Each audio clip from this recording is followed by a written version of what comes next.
In the case of any calamity or natural disaster or some kind of an emergency, the meeting point is in parking 2. You can exit from here or from the same door that you came in from. Okay? Bathrooms, similar but slightly less important emergencies, are over there and right on to your right. I'd like to start by welcoming some of our distinguished guests here. Let me start by saying we'd like to, and maybe you can help me extend a special welcome to His Excellency Dr. Thani Al-Zuyudi, Minister of State of Foreign Trade for the United Arab Emirates, and of course, help me also extend a warm welcome to His Excellency Sheikh Fahim Al-Qasmi. Thank you for joining us. Sheikh Fahim Al-Qasmi is the chairman of the Government Relations, and we're really happy to have you with us, Your Excellency, because we love turtles too. We would like to welcome also His Excellency Umar Sultan Al-Ulama, Minister of State for Artificial Intelligence, Digital Economy, and Remote Work Applications for the United Arab Emirates, the first in the world.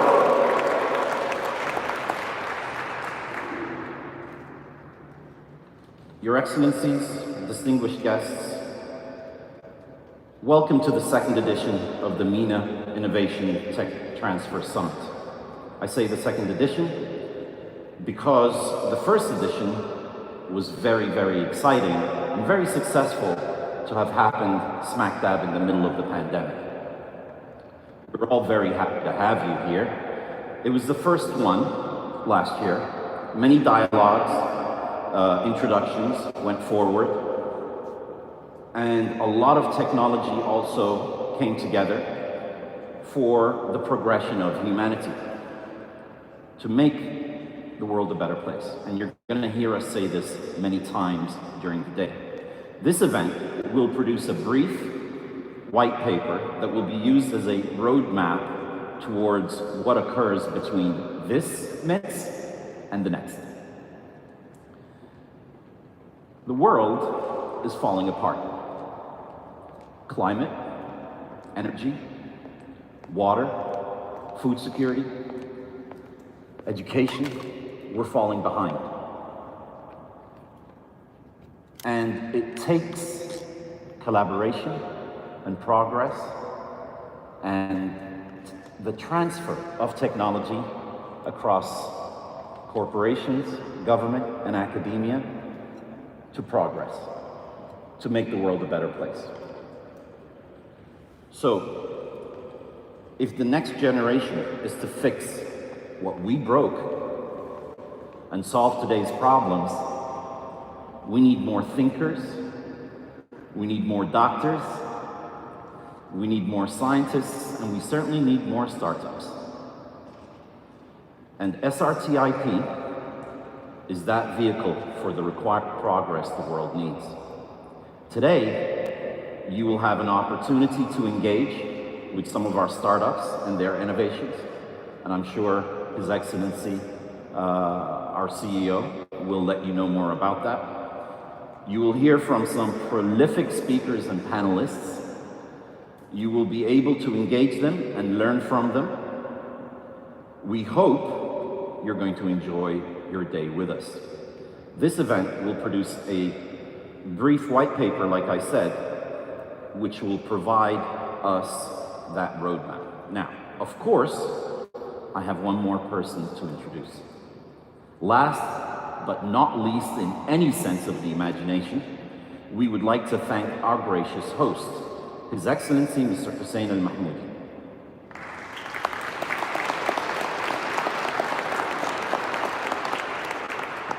His Excellency serves a dual role. He's the CEO of SRTIP, your host, And he's also the CEO of the American University of Sharjah's Enterprises, which we like to call AUSE. Both these entities were established through royal decree by His Highness the Ruler of Sharjah, who also directly appointed His Excellency Mr. Hussein to these responsibilities in order to create collaborative, long-term relationships between industry, academia, and the public sector, fostering an ecosystem of enterprise and innovation. He's a powerhouse for progress. He's a leader in bringing innovation together. And I work with him, and I'm honored to say that he's an absolute beast. He's first in, last out, and he will call you at any time of the day to talk about work because he's passionate. And that is exactly what we need in this world.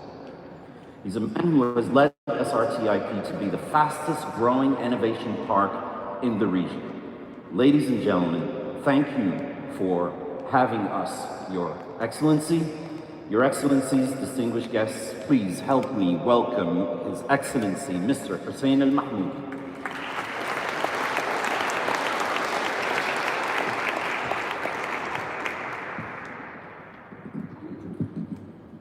I think the mic was designed for Talal, not me.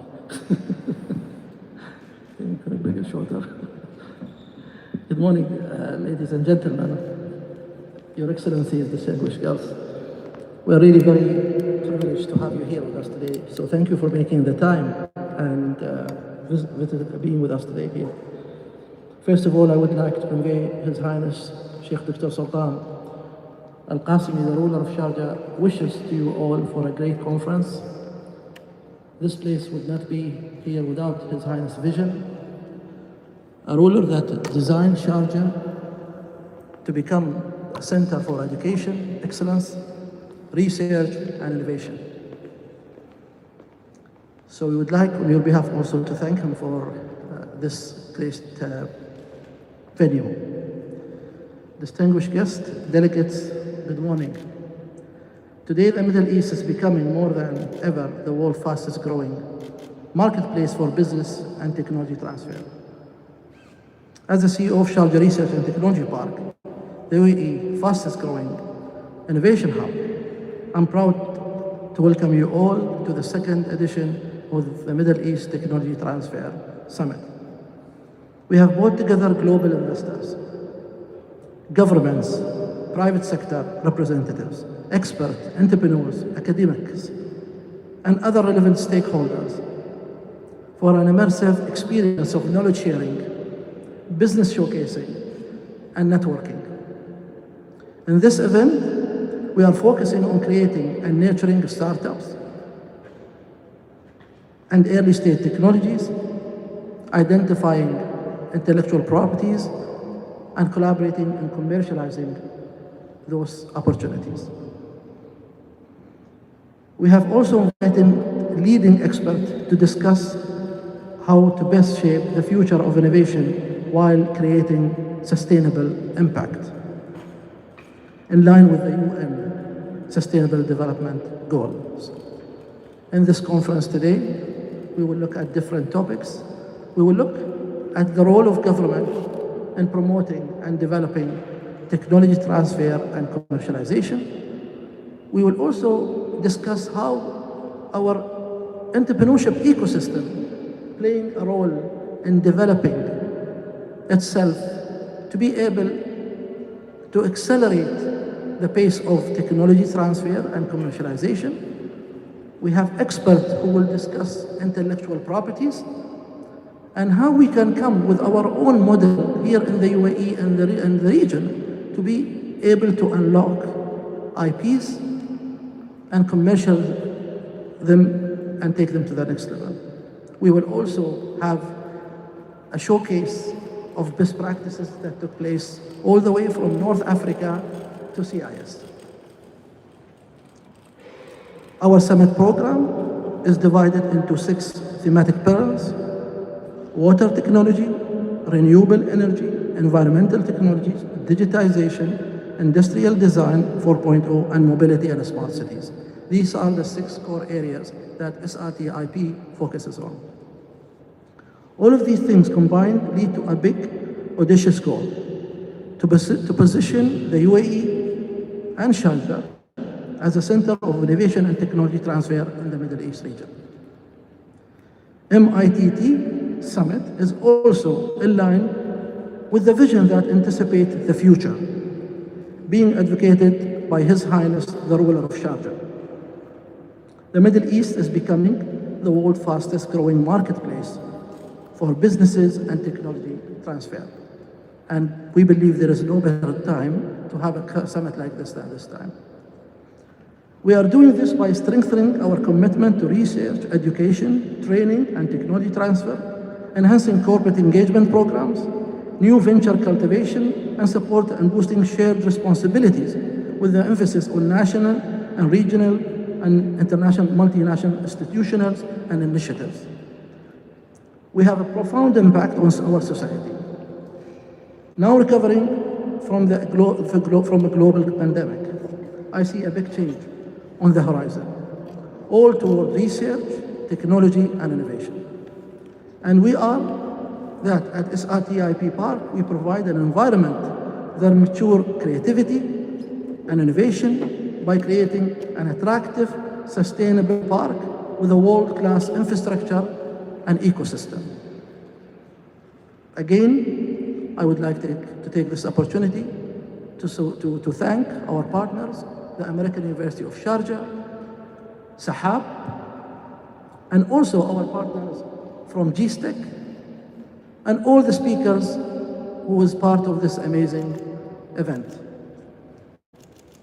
I welcome you to this summit again, and I look forward to everyone sharing their perspective and participation in this discussion.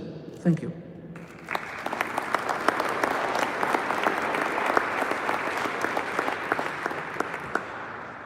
Thank you, Your Excellency, Mr. Hussein Al-Mahmoudi, CEO of SRTIP and AUSE.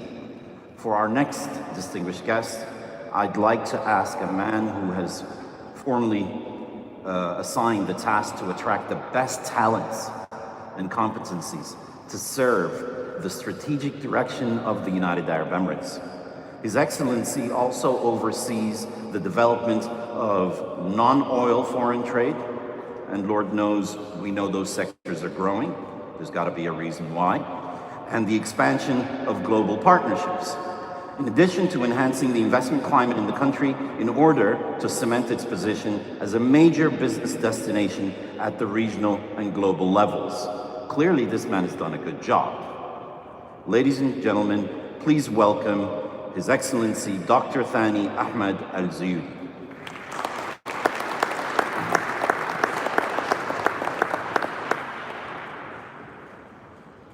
Thank you so much for this introduction. Please remove it, I don't know. Excellencies, distinguished guests, ladies and gentlemen, good morning, assalamu alaikum wa rahmatullahi wa barakatuh. It's really a pleasure to join you at the MENA Innovation Technology Transfer Summit, hosted by my dear friend and brother, His Excellency Hussein Mahmoudi, and the colleagues at the Sharjah Research Technology and Innovation Parks. Today, discussions on technology transfer is a highly important and relevant topic as countries across the world, and particularly in this region, begin to leverage the technologies of the future to transform their economies. And before I start talking about the UAE, I want to focus on one of the main sectors which is going to be majorly transformed using the technology, especially the fourth industrial revolution technologies. How do we see the manufacturing sector in 2050 from now? There will be drastic changes in this sector. Quality and skill of workforce will be a critical factor in the manufacturing sector to capture competitive advantage. So it's really very essential for policymakers to focus on supply of skilled workers, including the various researchers, skilled managers, employees, etc., etc. So firms will need to pay more attention to building multidisciplinary teams to develop increasingly complex products and innovative business models. So it will be crucial to address the current image associated with manufacturing Government and industry should work together to further promote and work and market the opportunities for careers in manufacturing industries in all levels of education. So companies must be able to adopt in order to succeed, and governments and public sectors will be increasingly influential to do this major transformations. What is required from companies from now? Successful firms will be rapidly adopting physical and intellectual infrastructure to exploit changes in technologies as manufacturing become faster, more responsive for changing global markets and closer to customers and clients. Successful firms will harness a wider skill space, and constant adapting will pervade all aspects of manufacturing, from research and developments to innovations, product processing, supplier, customers, interdependence, etc., etc. And products and processes will be sustainable with built-in reuse, remanufacturing, recycling for product reaching the end of their useful lives. And sustainability has to be at the heart of this work. What is going to be the role of governments and public sectors? For sure, policy framework will be very crucial, and we have to extend natural value creations to those businesses. But at the same time, governments has to ensure that there is skilled workers, patient capitals, small and medium-sized enterprises, and internationally competitive corporations. Let me go back now and speak about the UAE and what we have done so far in the field. Adopting advanced technologies and the application of fourth industrial revolution is a key to our ambitions of transforming into an innovative and knowledge-based economy, and central to our economic and investment strategy for the upcoming next 50 years. While our country is at the forefront of technological adoption and integration, we still have much work to do.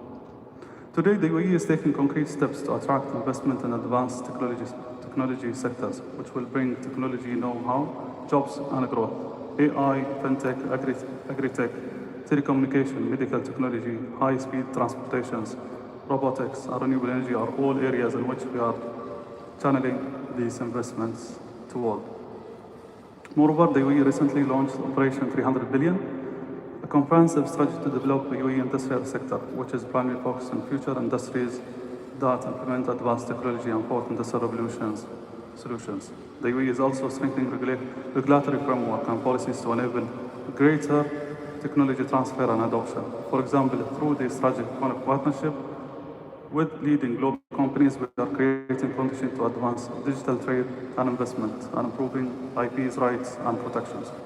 We also understand that high-caliber talent will be very crucial to attract investment and achieving successful technology transfer, which is why we are revamping our visa system, introducing new green and freelancers, while expanding the eligibility criteria for golden visa and making it much easier for families and business people to settle down here in the country.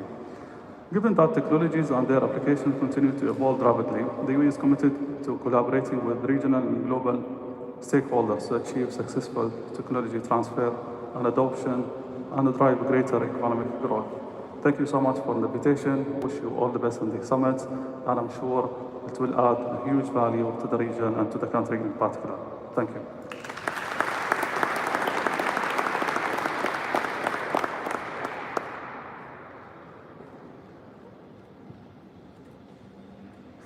Thank you so much, Your Excellency. That was illuminating. We're really looking forward to what we are about to unfold today. The key for today: learn, have fun doing it, engage, connect, and network.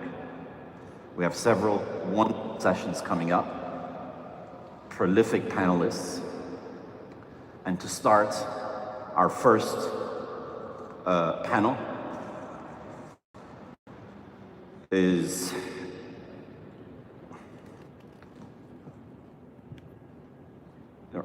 are we on? Oh, okay. So we were missing a speaker. We found a speaker. We were running a little bit late, okay? And true to this speaker, he is responsible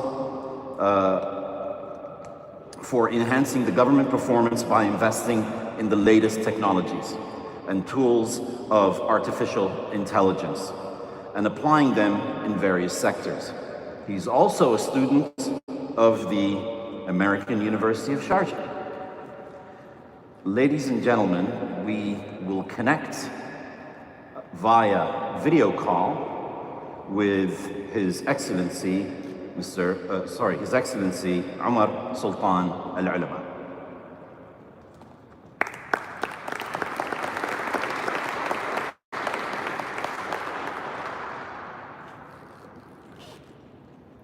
Your Excellencies, ladies and gentlemen, it's an absolute pleasure and honor being both here today in this very important endeavor, initiative, the summit that focuses on what civilizations, what countries, and what the future is built on.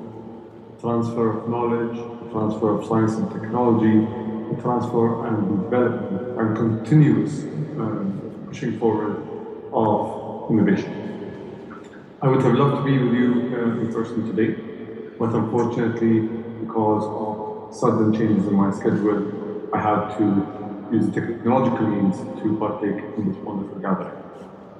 Your Excellencies, ladies and gentlemen, the world has seen throughout history advancements coming out from every single civilization, from every single geography, and from every single corner of the world. It came out at one point of time from the Middle East, from Baghdad, from the Hijaz, and from other places within the Middle East, and it also migrated to Europe, to Asia, and to America as well. The continuous evolution of technology and innovation is a constant. And what remains is the ability for countries to foster it, the ability for countries to adopt it, and the ability for countries to be at the forefront of it. What is the constant as well in this paradigm is the fact that humans are the reason for this development, and humans are the secret for success. Having a diversity of opinion, having a diversity in backgrounds, having a diversity in skill sets is what makes any country and any civilization thrive in the pursuit of science, technology, and innovation. And the transfer of it is also built on humans, built on people migrating, people working together, and people collaborating as well. The UAE is built on one fundamental principle, which is the fact that 200 nationalities can live and thrive in the UAE together equally, with equal opportunity, with equal as well development in any field. And science, technology, innovation is just one of the fields that the UAE is pursuing to leverage this diversity to ensure that we are able to push this forward. This is why it is imperative for us to host summits like this. The MENA Technology and Innovation Summit, Innovation Transfer Summit, is an important platform to ensure that the Middle East can constantly learn, can constantly push forward innovation, and can also export whatever science and technology happens here to the rest of the world. I would like to thank the Sharjah Research and Technology and Innovation Park for the endeavor, and also wish you all the best in your efforts to ensure that the Middle East continues to be at the forefront of this innovation and of the development of science moving forward. Thank you very much for your time.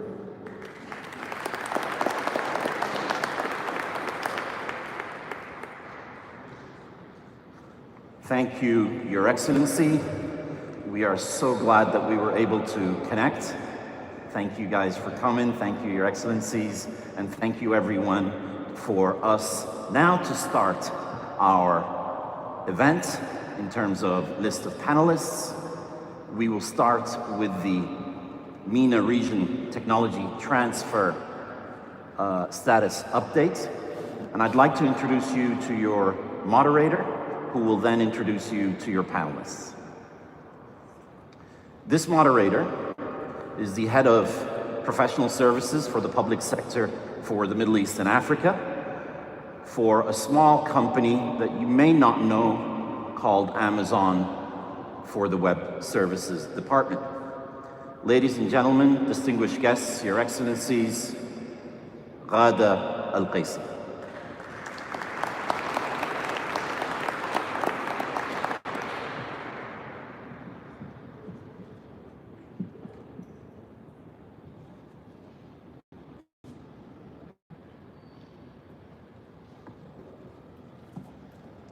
So first of all, good morning, everyone. Your Excellencies, distinguished guests, thank you for joining our session today.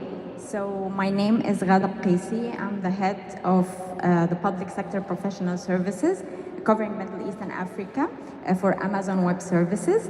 It's definitely a great pleasure to moderate the session today, where we will discuss the important role of technology and knowledge transfer to enable stronger economy and innovative society. So we as AWS here see a great value of investing in the region and the UAE by providing a greater access to advanced cloud technology and empowering and enabling great innovation and digital transformation agendas. We are equally committed in investing in education and skills development programs to enable more people realize full potential of the cloud and helping prepare the next generation of youth for the jobs of the future. So with this, I would like to turn to our fantastic panel of experts who will be joining us today for what I'm sure will be a very insightful and rich conversation. So I would like to welcome His Excellency Omar Suidi, Under Secretary, Ministry of Industry and Advanced Technology, to the stage.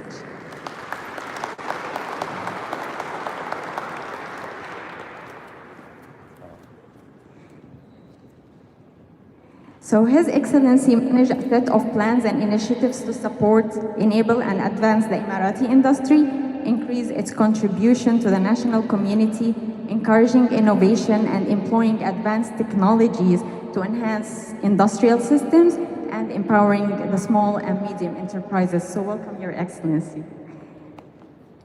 The next panelist is Professor Manahid Thabit.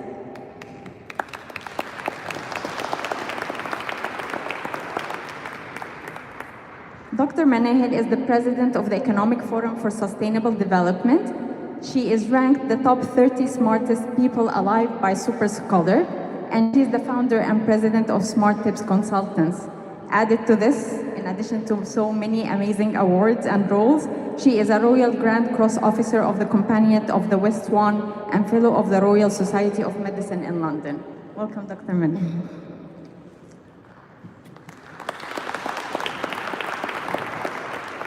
And our third panelist is Dr. Abdulrahman Hadidi. He is the Chief Technology Officer of GE Gas Power, covering Europe, Middle East, and Africa. So Dr. Abdulrahman leads various engineering teams in product service, application requisition and repair, as well as project engineering, new product innovations, and plant solutions. So with this, I will kick off the session and welcome everyone to the panel. So first of all, I'll start with a common question, and probably we'll start with you, Your Excellency. Yeah, you just need to put them on. Yeah. So my first question would be around what's your approach to technology adoption to enable digital transformation and sustainability agenda within your enterprise and your industry? And we'll start with you, Your Excellency. Shukran. Assalamu alaikum. Good morning, all. It's a pleasure to be here, and thank you for the question. I think it's all in the name of our ministry. It's the Ministry of Industry and Advanced Technology. And in our ministry, we aim to accelerate the use of advanced technology and the adoption of fourth industry revolution. That's why we've launched recently the Industry 4.0 program as part of our 300 billion strategy, Operation 300, and also as part of the government's projects of the 50. Our focus is mainly on 4 areas when it comes to this. We were looking at industry advocates. The first one is industry advocates, and that's why we started the Champions Network. We believe that in order to accelerate it, to start it, we need to start with real examples, and that only happens with examples, in the space, in the industry, in the sector. And we've started this Champions 4.0 network with 12 entities that have actual experiences that the sector can benefit and learn from. We're starting with entities like ADNOC, Microsoft, Honeywell, and a number of others, and we're working with them to do workshops, to kind of experience with them development programs for our entire sector. We're also looking at benchmarking. One of the exercises as part of this program is to do an evaluation of the 4IR adoption within our sector here. We're planning to do an evaluation of 100 companies by the end of this year. And by mid next year, we're going to do another 100 to have a baseline to start with and kind of look at the gaps and improvements, the work that we can, work with these entities to accelerate this adoption of 4IR. The other part is, of course, the training, the education, the development part. We're doing a lot of initiatives with entities such as the Mohammed bin Zayed AI University. Also the efforts by the ministry with His Excellency Mr. Umar Al-Ulama on the Million Arab Coders Initiative. We're also doing a program for executives within the industry on 4IR.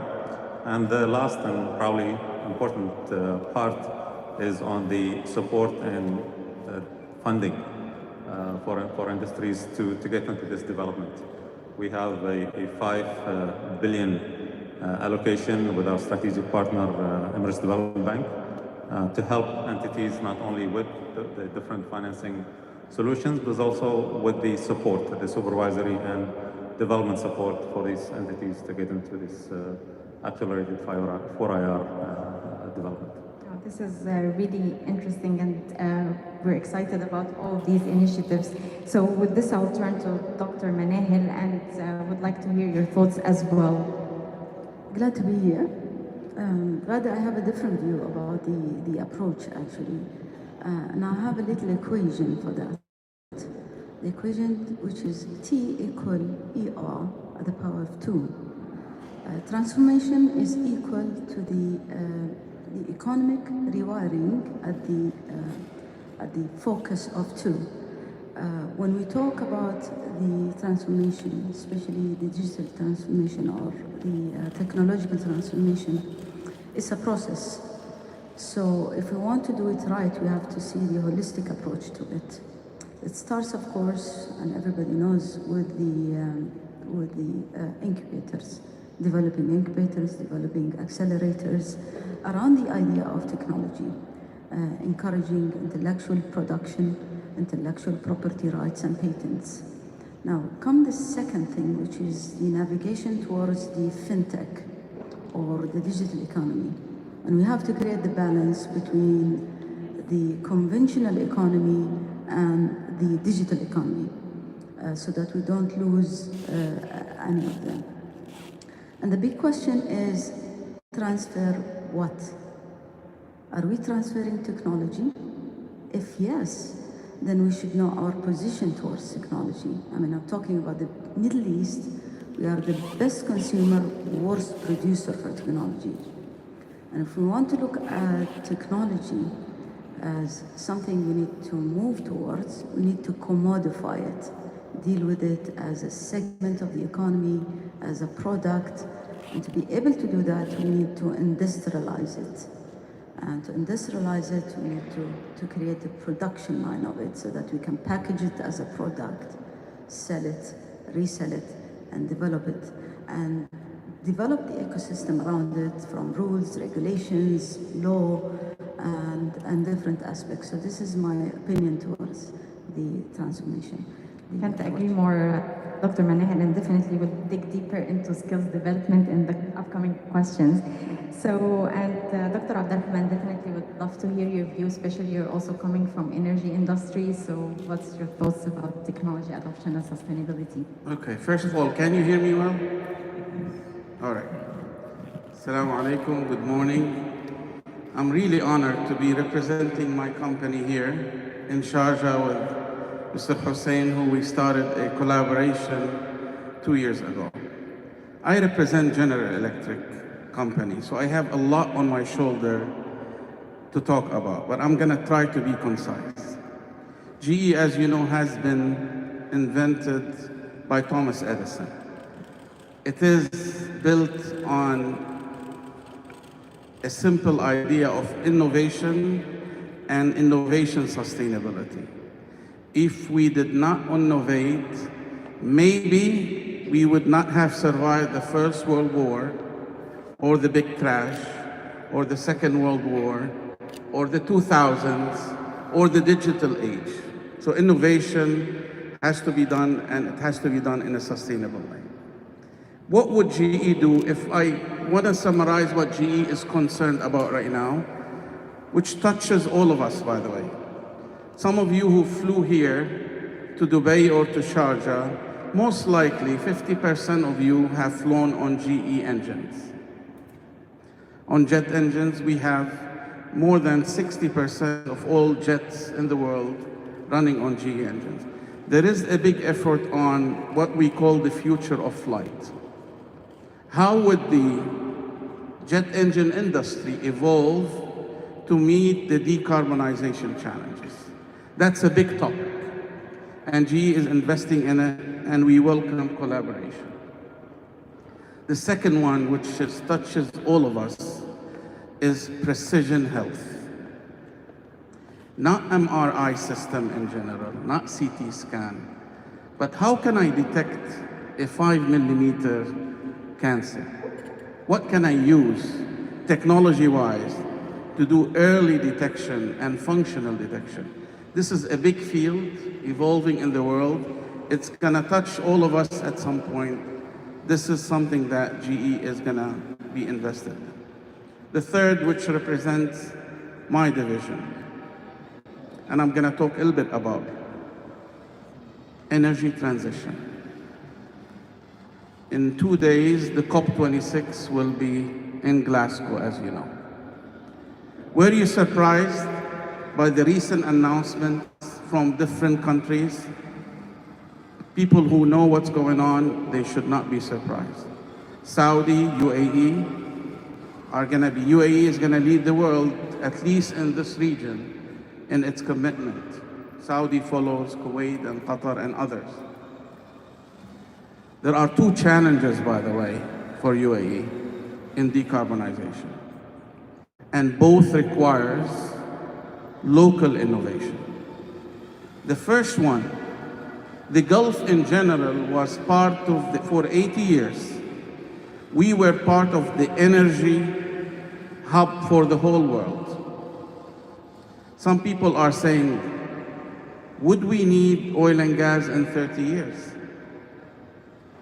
What would happen to the Gulf in 20 years from now when people always associate oil and gas with hydrocarbons that nobody wants to deal with? So this is number one. And number two, how can we decarbonize the sector itself? The commitment, people think, oh, it's only 30 or 29 years away. That's too short. Given the amount of challenges, how much you need to do in order to reduce your emissions is gonna be a tall order. And in my mind, this requires collaboration, and this requires local content, and we're happy to be part of that ecosystem in UAE and others where we will address that challenge globally. So adding to this, Dr. Abdulrahman, since you have more of a global role, so I'm sure that you can see also the variances around those patterns of adoption, the fourth of industrial revolution technologies, and the adoption of science. So how do you relate this? And you mentioned a couple of challenges here in the UAE and some potential ideas of how to mitigate, but how do you see the variances here and how to close the gap in some of the patterns? I'm going to be a little bit frank here, okay? This way I can open up for discussions. UAE has 3 major advantages when it comes to innovation, in my mind. But there is one element missing, and I'll talk about the element that is missing. First, it has the resources, which is important. 2, it's a hidden secret. It has optimism. It is optimistic.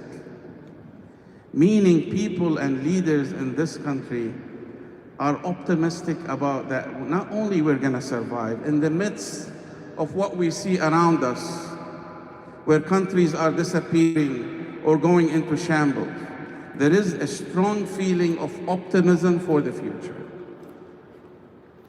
Third, and this is very important, I'm looking at you here, looking at us, diversity. It's a secret weapon. I work in research center in the US where we were 1,500 PhDs working in one campus. Imagine a university with 1,500 PhDs working in one campus. All what they do is innovation and research. More than 60% of us were non-American, more than 60%. UAE has that. So these are the three, in my opinion, very important. Here's what we need to do work and research. One word, patience. You're gonna fail 90% of the time, and you're gonna win 10% of the time. Innovation cannot be accelerated. You have to instill it from grade school. You have to tell the graduating students, I don't want you to be a manager in 5 years and making 100,000 dirham. If you want to change what's going on, you need to sweat, you need to fail, you need to rise and do it again, and you need to do it consistently. Patience is very important in order to sustain innovation. Well, this is really insightful, Dr. Abdulrahman, and I would love to hear your Excellency thoughts on this, given that also coming from energy and definitely covering more industries. So what's your thoughts? Thank you, Dr. Abdulrahman. I think you hit the right points. When it comes to what's special here, what differentiates us, I think especially now we have that vision, we have that forward future planning. We were part of the growth. We are blessed with tremendous resources, oil and gas resources, and that was put to the right use. And I think we are part of that transition. We are one of the biggest oil and gas producers. We are one of the leaders when it comes to renewable energy. And we're looking at what is it that's coming up. We're looking at clean and sustainable energy. And that's not going to happen overnight. We know that that transition is a long transition. We need to make sure that we have the right ecosystem to develop that. And that's one of the things we're doing when we're looking at baselining. You're talking about the R&D that happens here. According to reports, we have a huge percentage of our GDP that goes to R&D. But is it going in the right direction? What is it focusing on? Is it in our priority sectors? This is something that we want to baseline against and then put a straightforward kind of action plan for. We've started that now with the 4IR. We put the priorities in terms of we want to grow our existing industries, and we're looking for future industries. We're going into space industries. There's a lot that happens in that ecosystem. There's a lot of development, a lot of support, not just in terms of financial support, but also having these hubs here, having sandboxes that help develop these R&D initiatives. And that's something that we're doing with in the industry to try to coordinate that effort within our sector. We're trying to bring in the private sector where the innovation happens to deliver these strategies and these initiatives and expand now and work on the future at the same time. Your Excellency, so Dr. Manahel, so adding to this, I'd love to hear your thoughts, but also if there is any barriers that you also believe in that you want to surface now.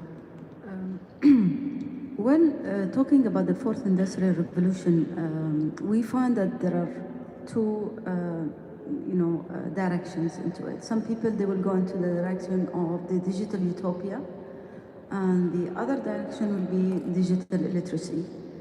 So, but understanding that the 4IR is more about the infusion of artificial intelligence, robotics, blockchain, genetic engineering, 3D printing, and all the aspects of the advanced technology for one purpose, to have a better connection and communication between humans and machine, to unlock potential for future opportunities, fueling a new global economy.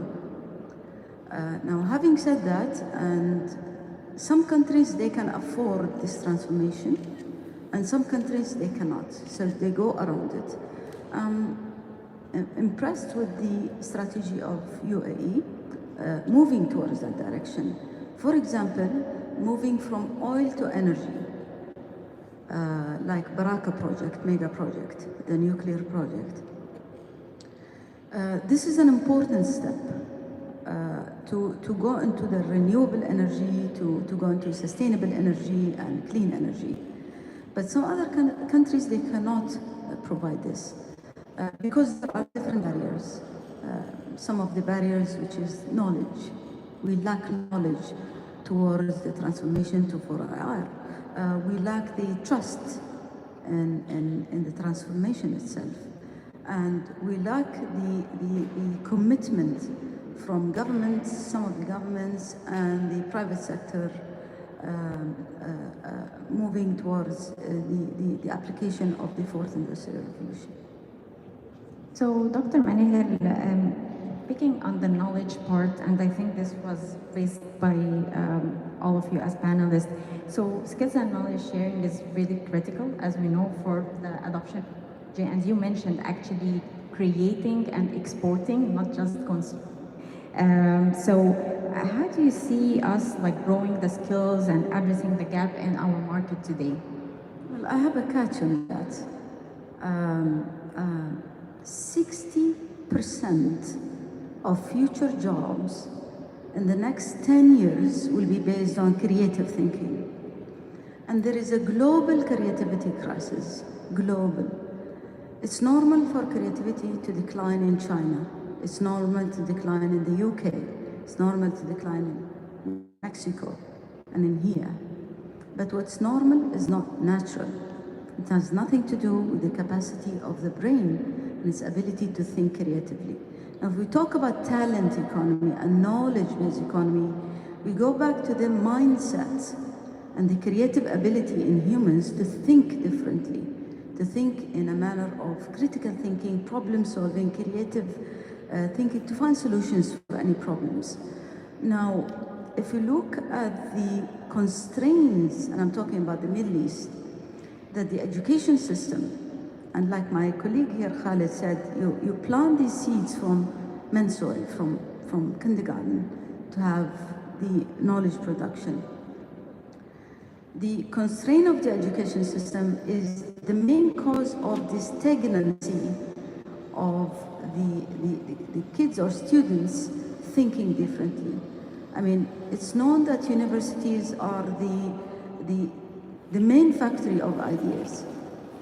And then you take it and develop it. So students are the beacons of creative ideas.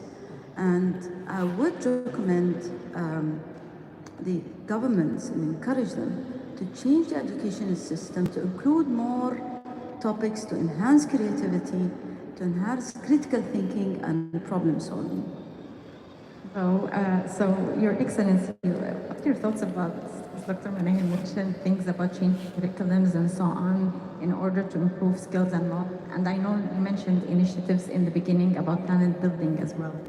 Yes, of course, and it starts with education. And that's why I think one of the things we're focusing on is that concerted effort. It's not the education sector's responsibility. It's not just the industry. We have all of these now entities, whether it's education, industry.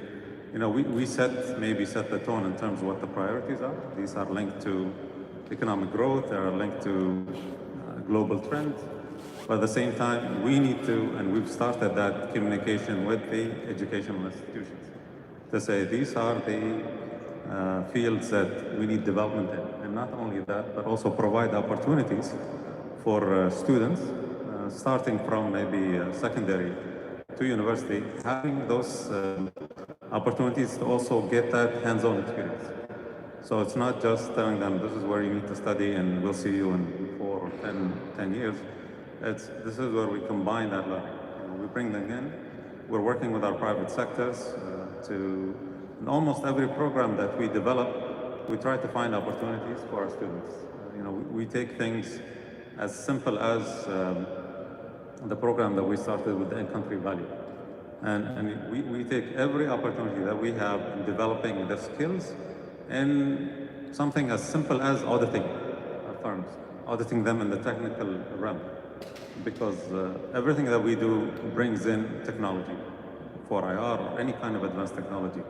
That's going to be one of the incentives that we give specifically for advancing technology, using of advancing technology. So we try to link all of our efforts together. We try to link all of our needs. One thing that was mentioned earlier, the issue of sustainability and the net zero targets. I think we're blessed that we're in a position where we're quite advanced. It's not just talking about net zero targets. We already have projects and pilots that are happening. We have huge mega projects like Baraka, plenty of solar power, a lot that we do that we link to net zero. Carbon capture, that's something that's in practice here. It's not even being piloted. It's part of our operations. So it's how do you use that to grow your industries? And how do you bring in young talent, young entrepreneurs, young SMEs into this picture early on to make sure that this adoption catches up quickly? I just want to comment on Dr. Manahil and all, because it reminds me of an incident. And I want you to be engaged here with me. How many of you studied trigonometry in high school? Can you raise your hand? All right. Listen to this and think about how you plant the seed of innovation. After finishing the course of trigonometry, the teacher told us, more than 2,000 years ago, a scientist in Alexandria heard that there is a village in Asyut. He didn't know the distance. And he said on 21st of June, on that day, the sun goes directly straight to the bottom of the well. Straight, so the sun is completely straight. The rays goes all the way and hits the bottom of the well, very deep well. And he thought because of this information, he can do something using trigonometry that you all studied this year. Find for me the circumference of Earth. This guy did not have the tools that we have right now, but this guy thought that if at that distance it was perpendicular and I can measure it where I am, I can measure the distance from where I am to that village, I will be able to determine the circumference of the Earth. And gentlemen, he achieved that within hundreds of miles. To me, this is human ingenuity that happened 2,000 years ago. But for my teacher to link what we studied in trigonometry with this problem, it opens the minds. This is something that we need to instill, not in college, but in high school or even before. This is how you build people who also appreciate. Don't appreciate big cars and fast cars only and big villas, but they appreciate a scientist, even if he has a small car, lives in a small apartment, because that's the value that we're after. Thanks, Dr. Abdulrahman. So actually, I want to dig deeper on the research and innovation, since this is what we're talking about now, and again, how to infuse this from schools onwards, right? Addressing young generation. So I want to have more of a spotlight on our research and innovation today in our markets, right? And how it's really addressing our economical and societal challenges. And as His Excellency mentioned, we do have the capabilities, we do have the funds, but we want to make sure that we're channeling the research in the right direction, right, to achieve the outcomes. So what's your thoughts on this? And if you have a few more examples, that would be great. 6 years ago, after discussing many issues related to the hot and harsh environment in the Gulf in general, as pertains to our gas turbines, an idea came to me. I said, if I were to erect a research center that deals with hot and harsh issues, this research center, should it be in Alaska? Should it be in Miami? Or should it be in this region? He said, no, we're going to do it in this region. Everybody thought that this is crazy. You're going to create an R&D center in this region and bring 20 PhDs from all over the world to solve problems pertinent to the region? I said, yes, and I think we can do it. And the director actually is here with me. He's on his phone. Dr. Ala leads that in Saudi, UAE, and Kuwait. And in 6 years, gentlemen, we issued over 30 patents, international patents. But all our innovation is related to solving problems in the Gulf.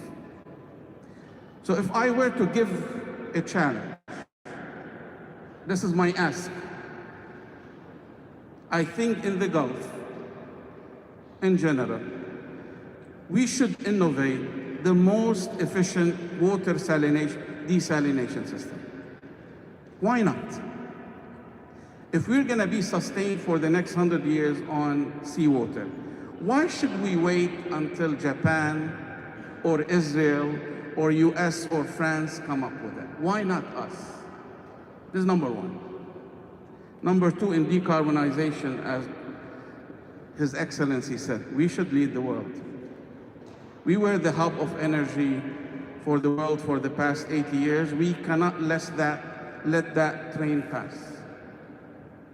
Number three, we should create the most efficient air cooling system in the world.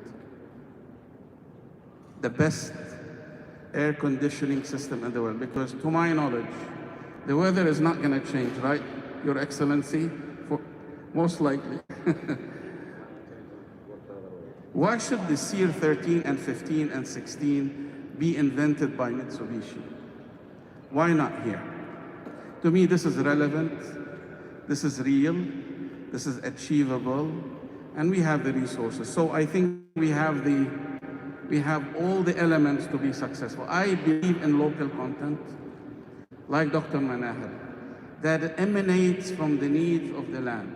Then you can export more. I like, by the way, the space technology. Here's the thing about it. It is an accelerator of innovation because it will force you to think about problems that you never dealt with on Earth. So that's a force multiplier. I like it. But there are basic ones that I think this region should lead the world and not wait for the world to innovate.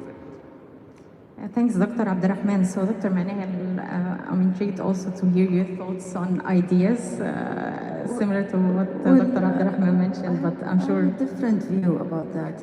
I'm more of a realist than a futurist. You have to do some reality check. And what's horrifying is not the fact that we know that we are prioritizing profit and growth over the human capital and environment so far as we speak now.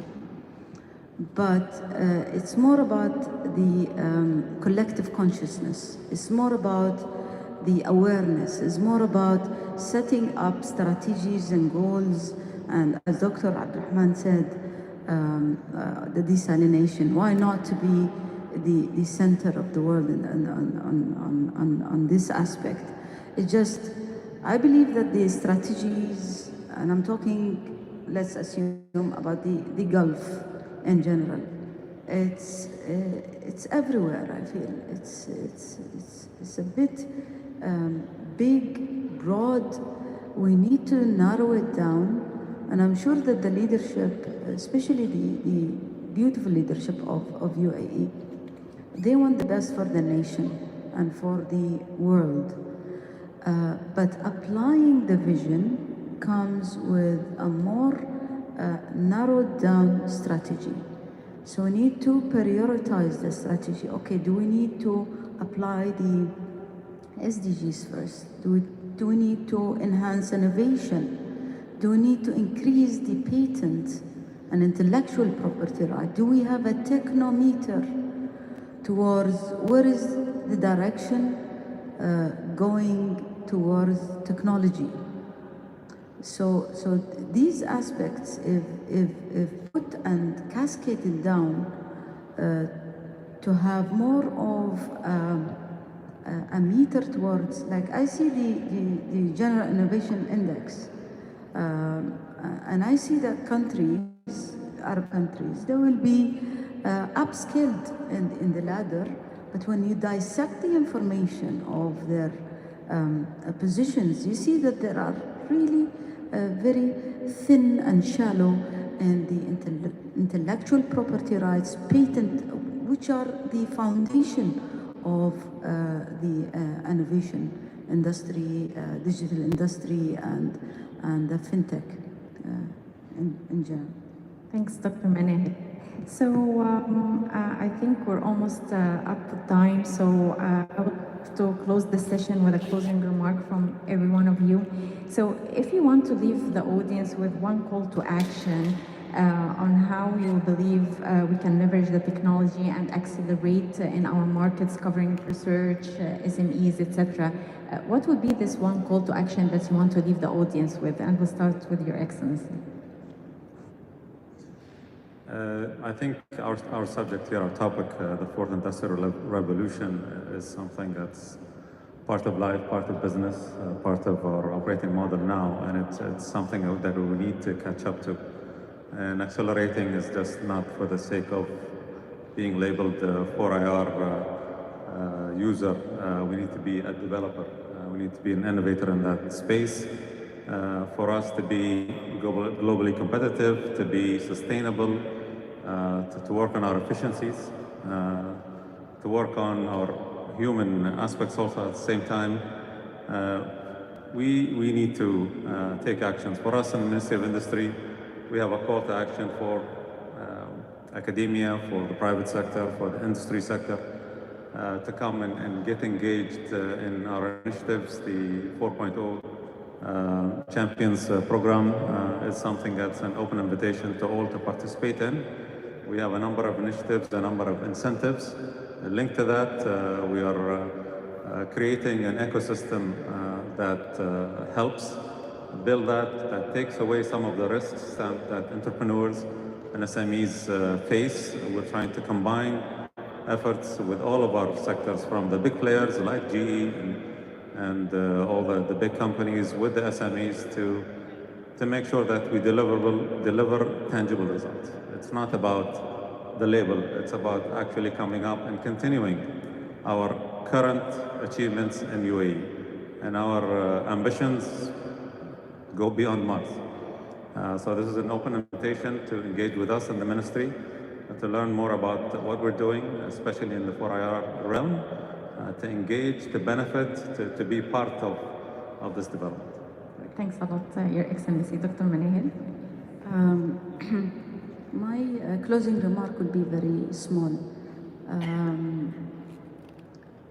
As we're moving towards 4IR and the fourth industrial revolution, we should take care of one thing, crucial thing, workforce map.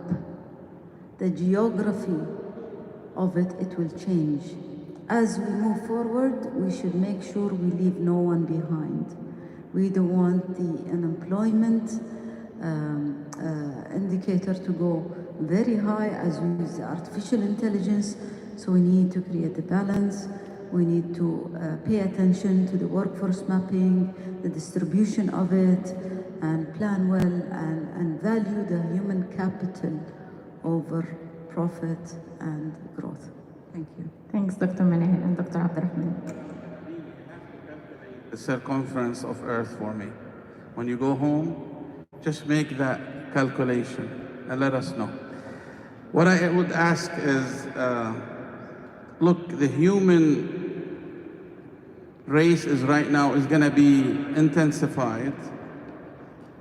I still think that whoever will come up with the best storage media, we call it batteries, we call it whatever. Let's say a storage media. In the world, it might take us 10 to 20 years. That innovation will change the world that we know. For those who have kids or raising kids, remember that most of the jobs that your kids will have to occupy, a lot of them don't exist right now because the world is changing continuously. So if you have a 10-year-old, by the time he graduates from college, his job that he will take in 14 years doesn't exist right now because the workforce is changing. Flexibility is changing. So prepare them for a future which is going to be much more global, much more competitive. It's much more competitive. But at the same time, I'm very much an optimist. I think the human mind will solve the problem of energy. To me, energy is still a problem. We live in UAE, we don't feel it. But go to Africa, go to certain areas in Asia. It is a problem.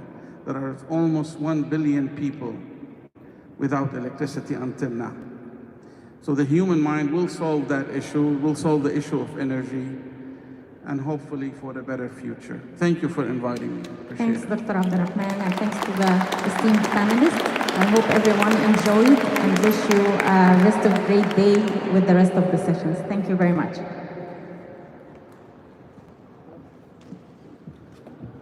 Thank you, Ghada Al-Qaisi. Thank you, Your Excellency Omar Al-Suwaidi. Thank you, Professor Dr. Manahid. And thank you, Dr. Abdulrahman, for a wonderful panel. Ladies and gentlemen, distinguished guests, I'd like to ask Najla Al-Ansari, a serial entrepreneur, to join me onto the stage.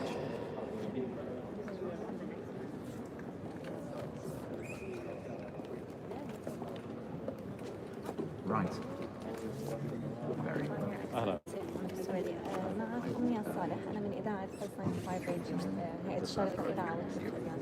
كنا حابين نجي معك So, ladies and gentlemen, distinguished guests, I'd like to welcome our next moderator, who will moderate a panel on the region's startups, contribution to science and innovation. This is something that's not shy to us here at SRTIP. We work in this every single day. We work with startups, we try and support and help them get through what they need to get through to make this world a better place. Please welcome Ms. Najla Al-Ansari. Thank you. I'd like to welcome Najla Al-Madfa, CEO of Sharjah, and I'd like to invite my panelists, Roberto Croci, Managing Director of Microsoft for MENA region in Africa, and Stan Chen, the CEO and founder of Recycle Go.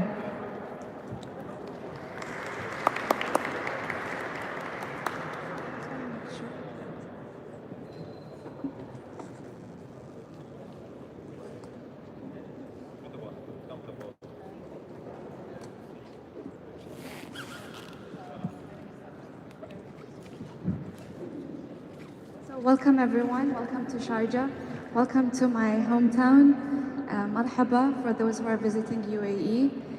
My name is Najla Al-Ansari, I'm a serial entrepreneur. I've been in the business for the last 11 years. I'm happy to sit here with Najla Al-Madfa, who used to be my mentor and a friend, and also my boss. Still a friend. So it's my honor to be moderating this panel, MENA Region, Startups Contribution to Science and Technology. Our panelists, Roberto Croci and Stan Chan. Welcome to the UAE, Stan Chan. Shukran. Thank you very much. You're welcome. So if I may briefly ask each one of you to please tell us what you do, describe yourself, introduce yourselves before we get into the discussion. Najla, please.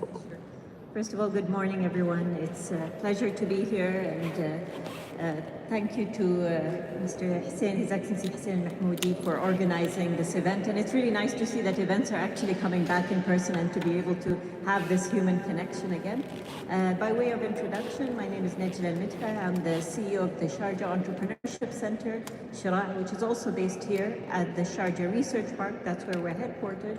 But we also have two hubs at the American University of Sharjah and the University of Sharjah. The Sharjah Entrepreneurship Center was launched or established in 2016 by Sheikh Abdur Al-Qasimi, who is our chairperson. And the idea behind the center, our mandate, is really to build the entrepreneurial ecosystem here in the city of Sharjah and to ultimately position Sharjah as a leading destination for startups. As we go through the discussion, I'll get into more details, but that's a bit of an introduction about the Sharjah Entrepreneurship Festival. Thank you, Najla. Thank you, Najla. Hello, everyone. Good morning. My name is Roberto Croci. I'm a managing director for Microsoft for Startups across Middle East and Africa. First of all, thank you, His Excellency Hussein, for inviting me and all of us for this great event, and great seeing this happening in person after GITEX as well, where we've been seeing a lot of intense in-person meetings, which was great to see.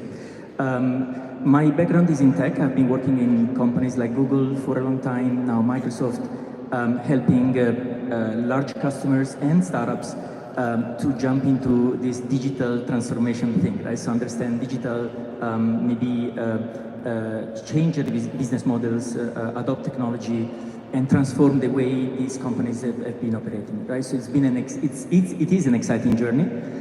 With Microsoft for Startups, our mandate is to help and support founders from this region to raise their ambition, right? So someone in the previous panel talked about we are great on the consumer side in this region and not so great in producing or having this ambition to produce technology and export technology from here. Why not, right? So our mandate is to help this new wave of entrepreneurs and founders to have that ambition, to think global, to think that we can build great products and solutions from here and export to the rest of the world.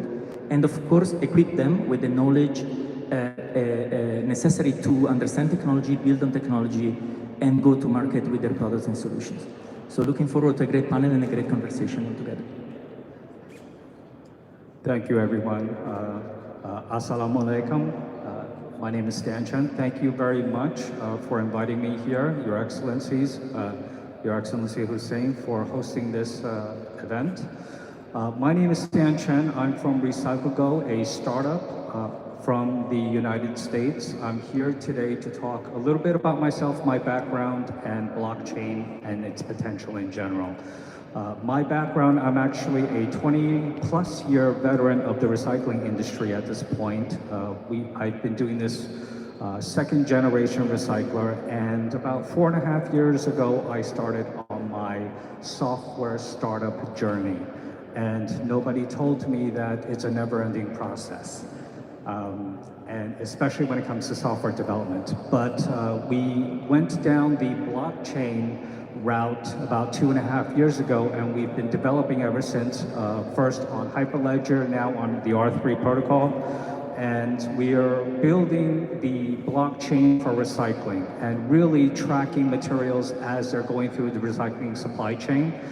That's a very easy way, a very short way to explain it, but it's really about the circular economy and what data we can generate from the recycling aspect. Because when we talk about sustainability, especially in this world and age, sustainability, the necessary link in the chain is the recycling aspect. So with worldwide recycling rates of approximately 30% and plastics recycling rates of only 9%, we need more data, we need to do better, and blockchain is the solution. Thank you. Thank you, Stan. So before we jump right into the discussion, we have a wonderful audience here. And again, thank you, Ustad Hussein, for having this MIT Summit. How many of you here are in the private sector? Good to know. And how many of you here are startups or are willing to open up a business or thinking of opening up a business? Aspiring entrepreneurs out there. Great. And how many are here just to explore? And any media outlets over here? Just a few.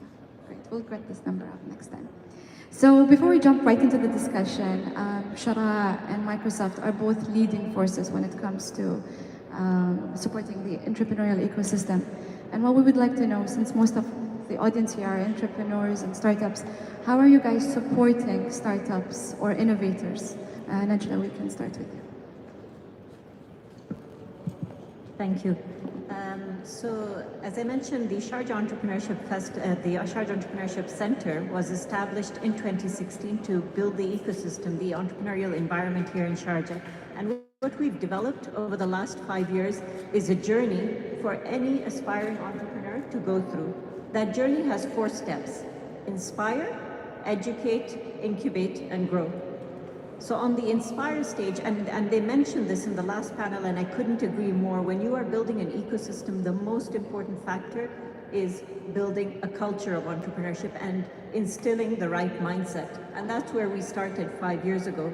5 years ago, if you had gone to the universities, and you were there with us, Najla, 5 years ago, a lot of the students were still thinking about success, and maybe some of them still are, still think about success as a job in the public sector. So there was a lot of work that we needed to do to inspire them to feel like they had a sense of agency, that they could be change makers, that they could build businesses that could change the world. And how did we do that?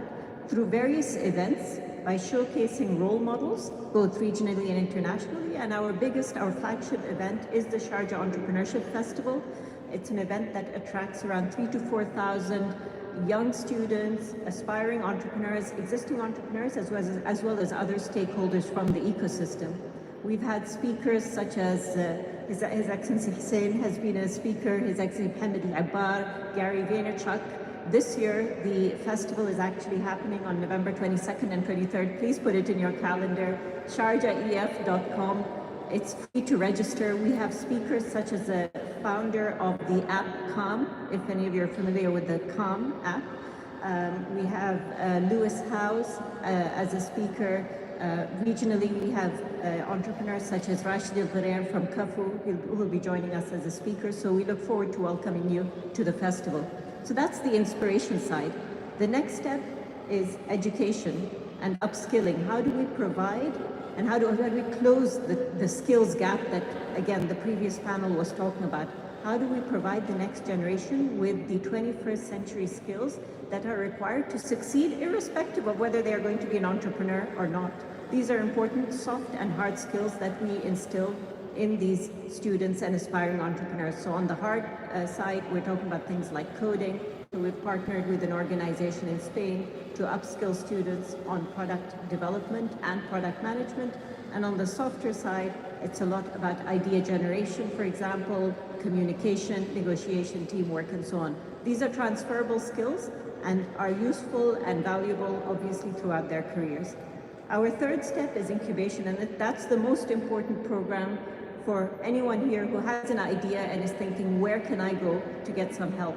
It's what we call the Sharjah Startup Studio. It's developed over 5 years. It started out as a 2 to 3 month accelerator. It's actually now almost a 12 to 15 month program, where we start with you in 3 phases. So the first phase is idea validation.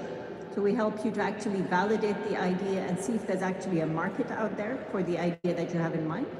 The second step is product development and helping you actually build the product. A lot of the founders that come to us don't have a tech background, so we connect them with software development houses or students in the universities who have coding backgrounds to develop their MVPs, their initial prototypes, and then we support them as they go to market.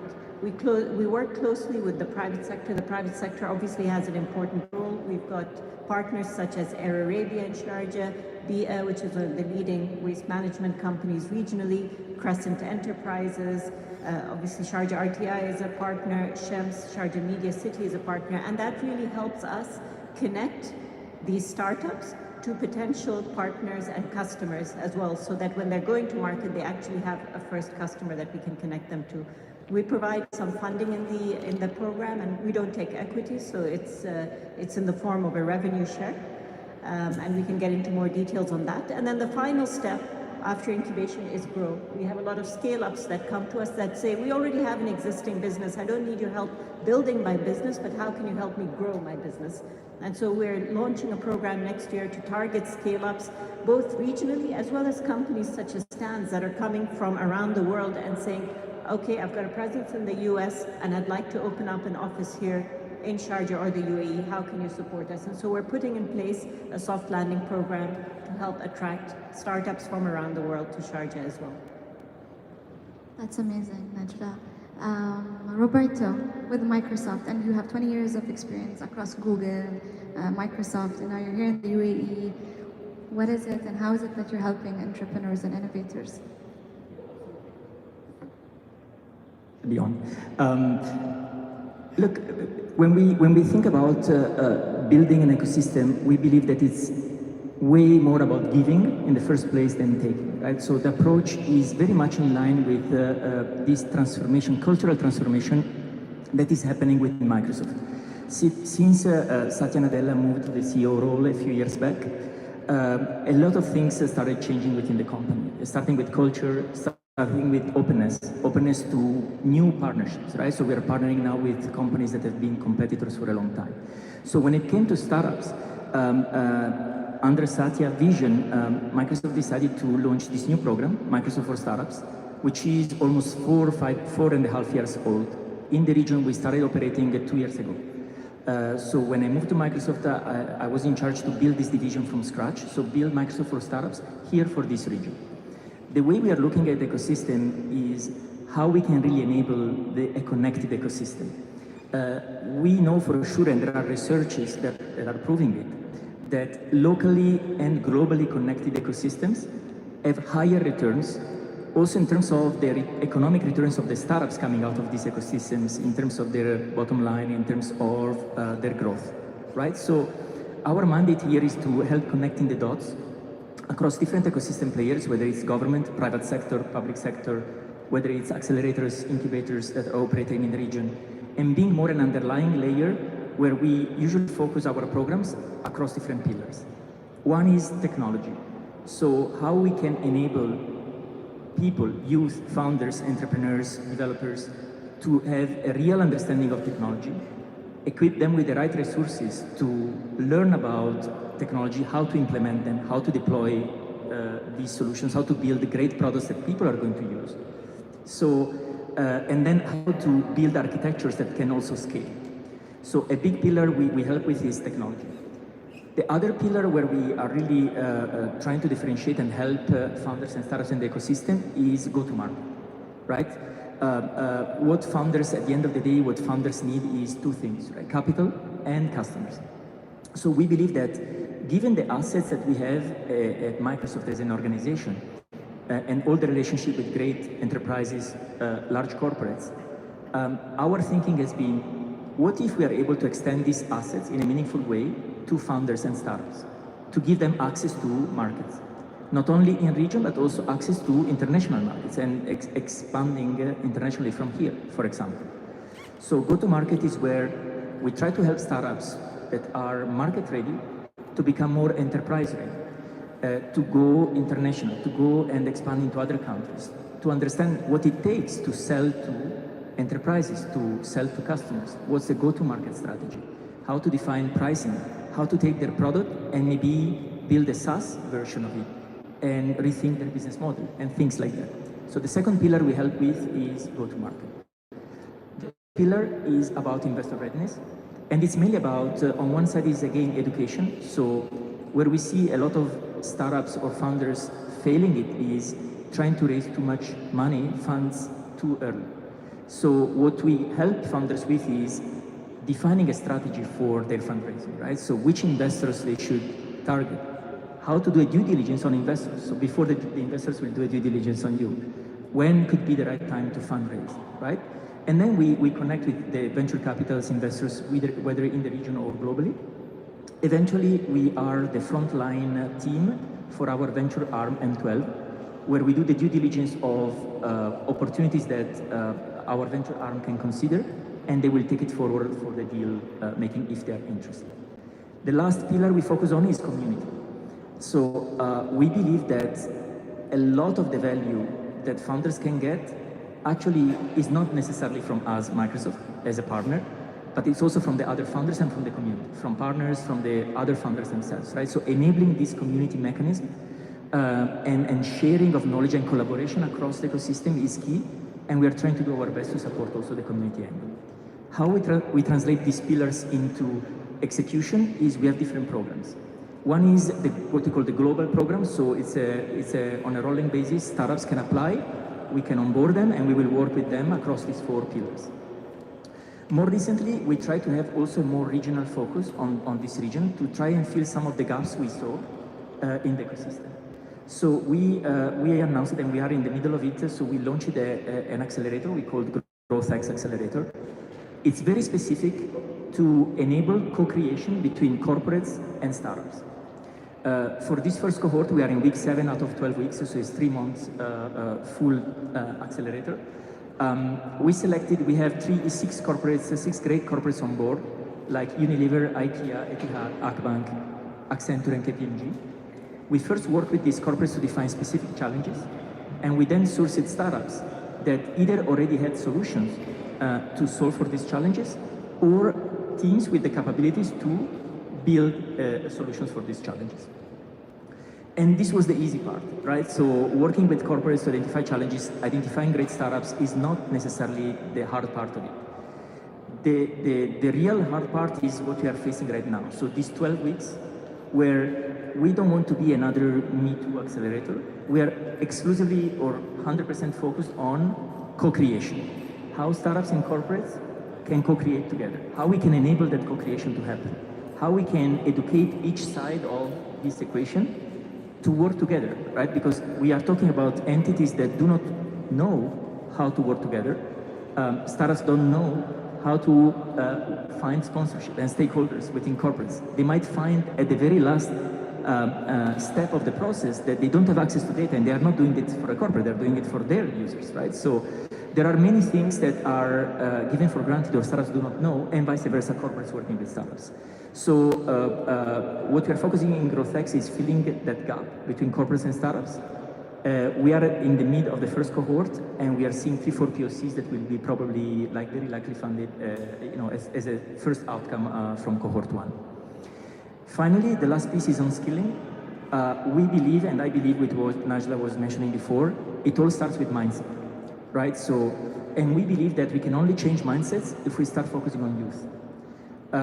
And we see it before. So there is still some stigma around reputation and failure here in the region. Or there is this belief that either you go and work for public sector, or otherwise you cannot be successful, right? So, and also understanding of technology. Probably more than 60% of the pitches we hear from startups, they use technology words as buzzwords, like, by the way, my solution is powered by AI, but there is no AI in it, right? So AI is not a synonym of coding. We need to talk about speech-to-text vision, videos, and where there is real use cases for AI, right? So, but it starts with skilling. So our contribution can be, how can we empower the next generation of youth here in the region? And if you look at the whole Middle East and Africa, is huge, it's massive, right? So how we can empower them to really understand technology, thinking that technology is a means to an end. Someone before was talking about the 4th industrial revolution. I believe we are already living the 5th revolution, which is all about human, right? So technology has been there. Think about, we are hiring remotely now, we are working hybrid, remote working. This was possible 10 years ago already. So it's not a technology issue, it's the mindset issue. If I'm not judging or evaluating my people from performance, outcome, impact, how can I change the way things are done, right? So one thing I've learned from this region is asking for forgiveness rather than permission. So I wish that when it comes to the startup ecosystem, when we talk about bringing public and private sector together, we do more of that. we start doing things, we focus more on execution, we ask for forgiveness once we've found out, oh, this worked. Yeah. We'll come back to the mindset, but you mentioned the point, which is co-creation, how startups are working with corporates. And we have Stan Chen here, who is a startup, worked with RecycleGo, and now is leading in the recycle industry. So going to the West, tell us more about, like, you graduated from Harvard University, you've studied at Boston University. Tell us more about your startup, and was the private corporation or the private sector, adaptive? Were they responsive? Because you know how they are. They usually say the corporates are very slow. They don't adapt quickly. So how was your journey like? My journey in terms of RecycleGo is one that I would never recommend to any startup founder ever. I think I've pretty much made every single mistake you can do as a startup. Over-investing, not pivoting quick enough. There are like questions that you need to answer in terms of what you're building, what your market fit is, who your market is. And for me, RecycleGo is a very personal journey because basically it stems from my passion for the environment and sustainability. And my thought bubble in the beginning was, how can I build an app to help people recycle more, help people recycle better? And I launched that app in 2018, and 2018 was the year that China instituted its Green Sword policy. That shut down the world's recycling market, essentially ended that app. But I didn't want to give up, didn't want to fail, and I proceeded to put more money into development. And eventually came on basically blockchain, and talking about buzzwords that people throw around. There's machine learning, AI, IoT, blockchain. Blockchain is definitely a word that gets thrown around nowadays, but... Sorry to interrupt you there. How long did it take you to pick up your startup again? Because you mentioned the word failure, which in the US they mention a lot, but we have, how people, they don't want to mention their failure stories. But for you, how long did it take for you to pick up your business and continue for you able to thrive? You can't think of these things as failures, and as a startup entrepreneur, you will fail, and a failure is a learning experience. A failure is an opportunity to learn. There are no bad events, there are only learning experiences, is the way I treat it. And you really do have to pivot, you really do have to learn, and you do have to basically build on each previous experience as an entrepreneur. So with your startup right now, and you're here in the region, what are you looking for? Well, I'm actually it's amazing that I'm here, we just covered basically in terms of a startup journey, the support, the infrastructure, the incubators that can really accelerate the progress. I'm actually here just to share my journey and also hopefully inspire you. Hopefully inspire the entrepreneurs out in the audience to really form a purpose, form a mission. Because what it comes down to is the world has a lot of problems, and the world has a lot of problems that need to be fixed. And if you can focus on that, if you can essentially figure out the ways that you can essentially provide value, then hopefully your startup journey will be successful. Now, I look at in terms of what we're building, what we're co-creating, is the world, we have things that we place a value on, right? Whether it's food because we need it, food, water, air, these kind of resources, clothing, shelter. But when we're talking about the 5th industrial revolution here, all right, centered around humanity, the 5th industrial revolution is really in my views, building a new business model, building new business models centered around what we value the most in terms of our culture. Let's talk about the UN SDGs in terms of a framework, right? No poverty. We value, I see a lot of the new generation, the Gen Z consumers really want products that are focused on sustainability. And what does that mean? We want to make an impact. These consumers, these people want to make, the younger generation wants to make an impact in everyday decisions. They want no poverty. They want gender equality. They want ways to show that they can actually make a difference, and companies that are actually doing that and supporting that. So these are the products that we should be building, and like, you know, as entrepreneurs, we should be building these kind of cultures, ecosystems, and, you know, startups, and like for incubators to be supporting these kind of like developments. Back to Sharjah and the mindset. So Sharjah, for those of you who know, they have two hubs. One started at the American University of Sharjah, known as AUS, and the second is University of Sharjah, and the third one here. So my question to you, Najla, as Sharjah, as a government entity, working with a lot of entrepreneurs, especially the youth, which is a big contributor in our economy, how is Sharjah working with the universities? What is your relationship? I'll cover that, but I did want to pick up on what you just said, Stan, because I think it's so important, and it's something that we have done as well. I think a lot of programs look at any startup that is trying to address, let's say, one of the SDGs or, you know, some of the biggest challenges that the world faces. As social enterprises, that needs a different program. We've actually also embedded impact into our selection criteria. So when we're selecting a startup, of course, number one thing we look for is founder. I'm sure it's similar with Roberto.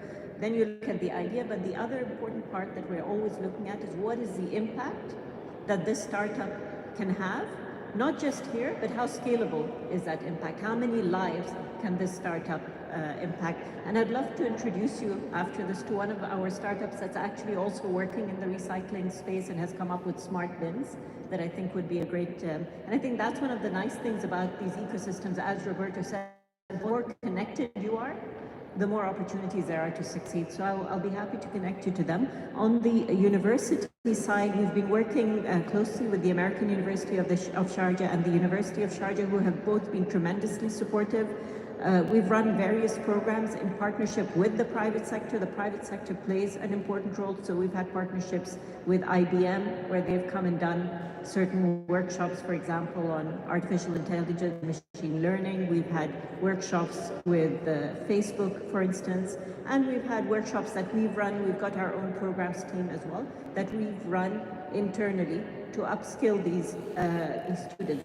The idea, the outcome of this is twofold. Either these students will eventually decide to start their business and get into our next step, which is the incubator, and some of them do, or if they don't, what we're trying to do is upskill them so that all these, so we've had 114 startups that have graduated. Just to give you a background, we have 114 startups that have graduated from Sharjah. These startups have raised $90 million in investment.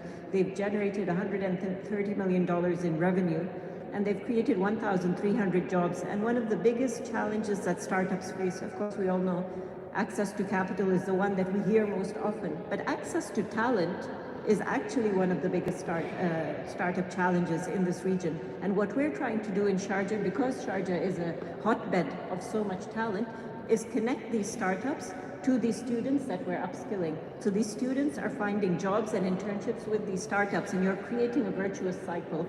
They join the startup, they may be there a year or two, maybe longer, they get inspired, and they come back and they start their own business. So that's what we've been doing, but I think it's also important to say that it starts well before. Again, it was covered in the previous panel, but we don't start, 21 is too late. We can't wait until 21 to upskill these students and say, oh, let's just change our mindset after 21 years. We need to start as early as possible, and we've been supported here in Sharjah by the Sharjah Private Education Authority, as well as the Sharjah Education Council, who have helped us get access to schools. And in fact, we're running, as we speak, a hackathon at the Sharjah Entrepreneurship Festival for 18 to 25-year-olds, but also doing a boot camp and pitch competition for those between the ages of 12 and 16. And so we're trying to get there as early as possible, because the earlier we start to instill that entrepreneurial mindset, the more likely they are to succeed later on. That's great. Stan, I just have one more question, and I'll come back to you, Roberto. So I graduated from the American University of Sharjah, and if I was told about entrepreneurship, even though I did study business, No one ever told me that you can go out there and start your own business. It's not about failure, but keep going, pivot, find an incubator, find an accelerator program. And especially when you graduate from a top leading university, they will always tell you to find that top job, whether it's in Microsoft or Google or in the private sector, or for us at least it's in the government sector.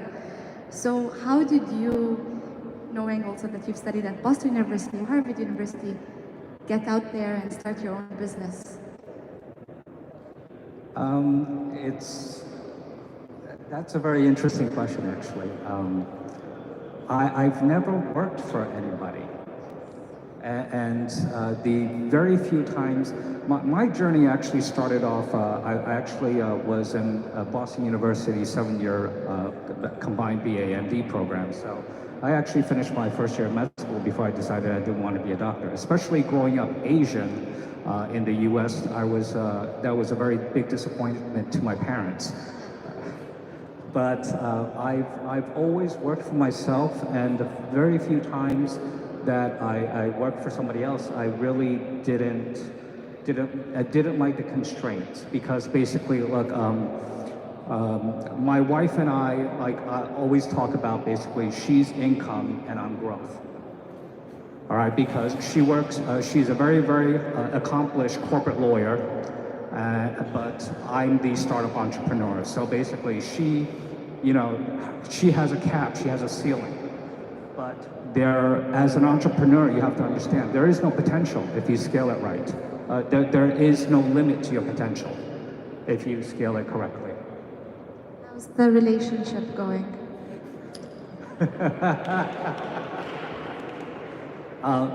Very well. A happy wife, happy life. Okay, great. Good to know.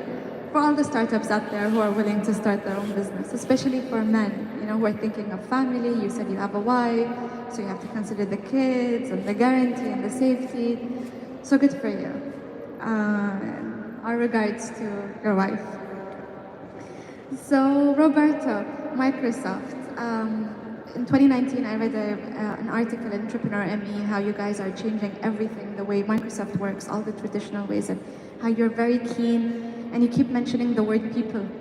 People, people, people. We know Microsoft is tech savvy and all that, and you guys can offer the best programs when it comes to startups and give them all the tools. You're not thinking of short term, you're thinking of long term. But why the word people? And what do you do with those people? Yeah, actually, it all starts with people, right? So, regardless of Microsoft, I had my career in tech companies. My takeaway is that tech, again, is an instrument. Tech is almost never the issue. Tech available. We're not probably using it yet at its best, but it's always about people, right? So, and it connects back to mindset, right? So, for example, when we talk about startups, we tend to focus on their solution, right? On the product, what they're building. How much time do we spend to understand who the founder in front of us really is, who you are, right?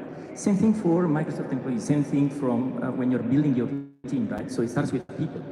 What changes the game is how people come together, and maybe you're working with a team, how the team is, the sum is greater than the parts, right? So how you get the discretionary efforts from your people because they're inspired by. But it starts from yourself, who you are. So just an anecdote, I did my exec MBA at HBS, and we were a cohort of 160 with smaller cohorts of 8 people. One module was about authentic leadership, and part of that module was about discussing what authentic leadership means, right? You can be authentic, but still you might not be a leader and you cannot make things happen, right? It's not the only thing. But also, what does it mean, authentic leadership? And so there was a time in that module where everybody was kind of forced to work introspectively and define what is your purpose in life. And I was shocked. Out of 160 people, execs from all over the world with great experience that accomplished so many things, a lot of people left that blank sheet of paper white. They didn't know what to write.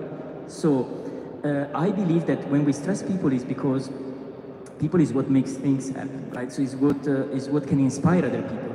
How we define leadership is we are successful as a leader if we make other people successful.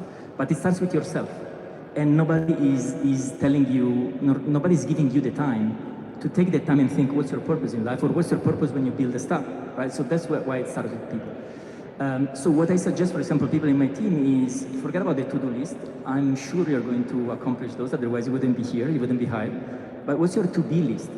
Who you are, who you want to be. To-be list. Also, when we talk about diversity, a simple exercise I do with my team is tell me how diverse is your network today. A lot of people in their network are all from the same industry, are all from the same school or university, are all from the same thing. How can you be innovative if you are not open, right? Why the UK did the Brexit and went out of Europe? Because Europe is controlling too much, it's not open when it comes to technology and innovation. So what I do with my team, for example, I force themselves, and I do myself in the first place, is every week I force myself to have 1 hour, breakfast, lunch, dinner, whatever, walking meeting with someone that is not in my network or in an industry or in something that I'm comfortable with. I force myself to have uncomfortable conversations because this is where diversity happens. Diversity is not about gender, that is the usual thing we end up talking about. It's not about geography. It's about, I want to see people that build themselves diversity of experiences, and it comes a point where they connect the dots across these experiences. This is where the magic happens. This is where the skilling that we've been seeding gets together, right? And you have profiles that are not linear profiles anymore that we don't need today. We need people with the attitude that, that thing I can learn, but I know how to approach people. I know how to think creatively. I know how to challenge the status quo. I know how to ask the right questions. I know how to think creatively or critically about a certain problem, right? This is what we need. The rest will be probably automated, right? In the long future, not really in the short term. So people is key because it starts with who you are, who you want to be. It starts with your purpose. It starts with how you measure success, which I believe as a leader you measure success only through the success that you make in other people. It starts with implementing real diversity and inclusion when you build teams, and that's where innovation happens, right? So innovation happens at the cross of different disciplines. When you have people that are really thinking creatively or out of the box. And ultimately, again, the success of any single startup that we've seen, of any single project, or even in big companies, the success of a specific project, of a specific thing, it boils down to the people right there, right? So when we talk about Google, Microsoft, it doesn't mean that the whole companies are working productively or all the teams are great, right? So the good thing is that the culture is open. So managers are evaluated from their teams and you hold to those standards, right? So because the standard you walk past is the one that you accept. So that's how you implement behaviors and culture and you change it. Also in large organizations, what Satya, for example, did with Microsoft is fantastic, right? So you have a company of more than 160,000 full-time employees plus all the vendors. And when you turn around such a beast, and you change a culture in such a beast, I mean, it's huge, right? So you don't force changing behaviors with such large scale, by chance. So I believe it's performance and outcomes are driven by culture, and culture is about people, and it starts with leadership at the top that really hold each one else in the company accountable to those behaviors. Final point I would mention is the importance of language and positive reinforcement. That sometimes we don't see often, neither in large companies nor in startups. Sometimes you have a founder with his ego that believes that he already has found a solution, and that becomes a slippery slope of reality distortion that can become exaggeration. And it doesn't stop to ask for help or get feedback, right? And understand maybe he's not equipping his team or his people, or he's not hiring the right people in the first place, or he's not equipping his team with the right sources to get their job done, instead of focusing on what job needs to be done, right? So positive reinforcement in a company like Google, Microsoft, at first when I joined Google a long time ago in 2008, I was a little bit disappointed in the first place because everybody was celebrating small wins, and I was saying, guys, is this real? This is a small thing. Are we really celebrating with 150, 200 people saying, awesome, +1, yeah, awesome, great, right? But you see, those things build energy and flow. And it's that positive reinforcement that brings other people to get inspired and follow, right? So those things need to be implemented, needs to happen. And we don't see very often founders and startups here that after they realize that they focus on their fundraising, they're thinking about how to implement this culture and hire the right teams, right? So it's a real issue. So it seems straightforward. Everybody will say, oh yeah, of course. But nobody or very few organizations or startups are doing it. So the thing is execution, right? Is doing it. And finally, you mentioned before wife, and it's very important this because for founders, I mean, we don't have to forget it's hard, right? And there is a lot of failure. With Wanda and a startup from the region, we launched the first research in the region about mental health, the status of mental health for entrepreneurs and founders in our region, in the broader region.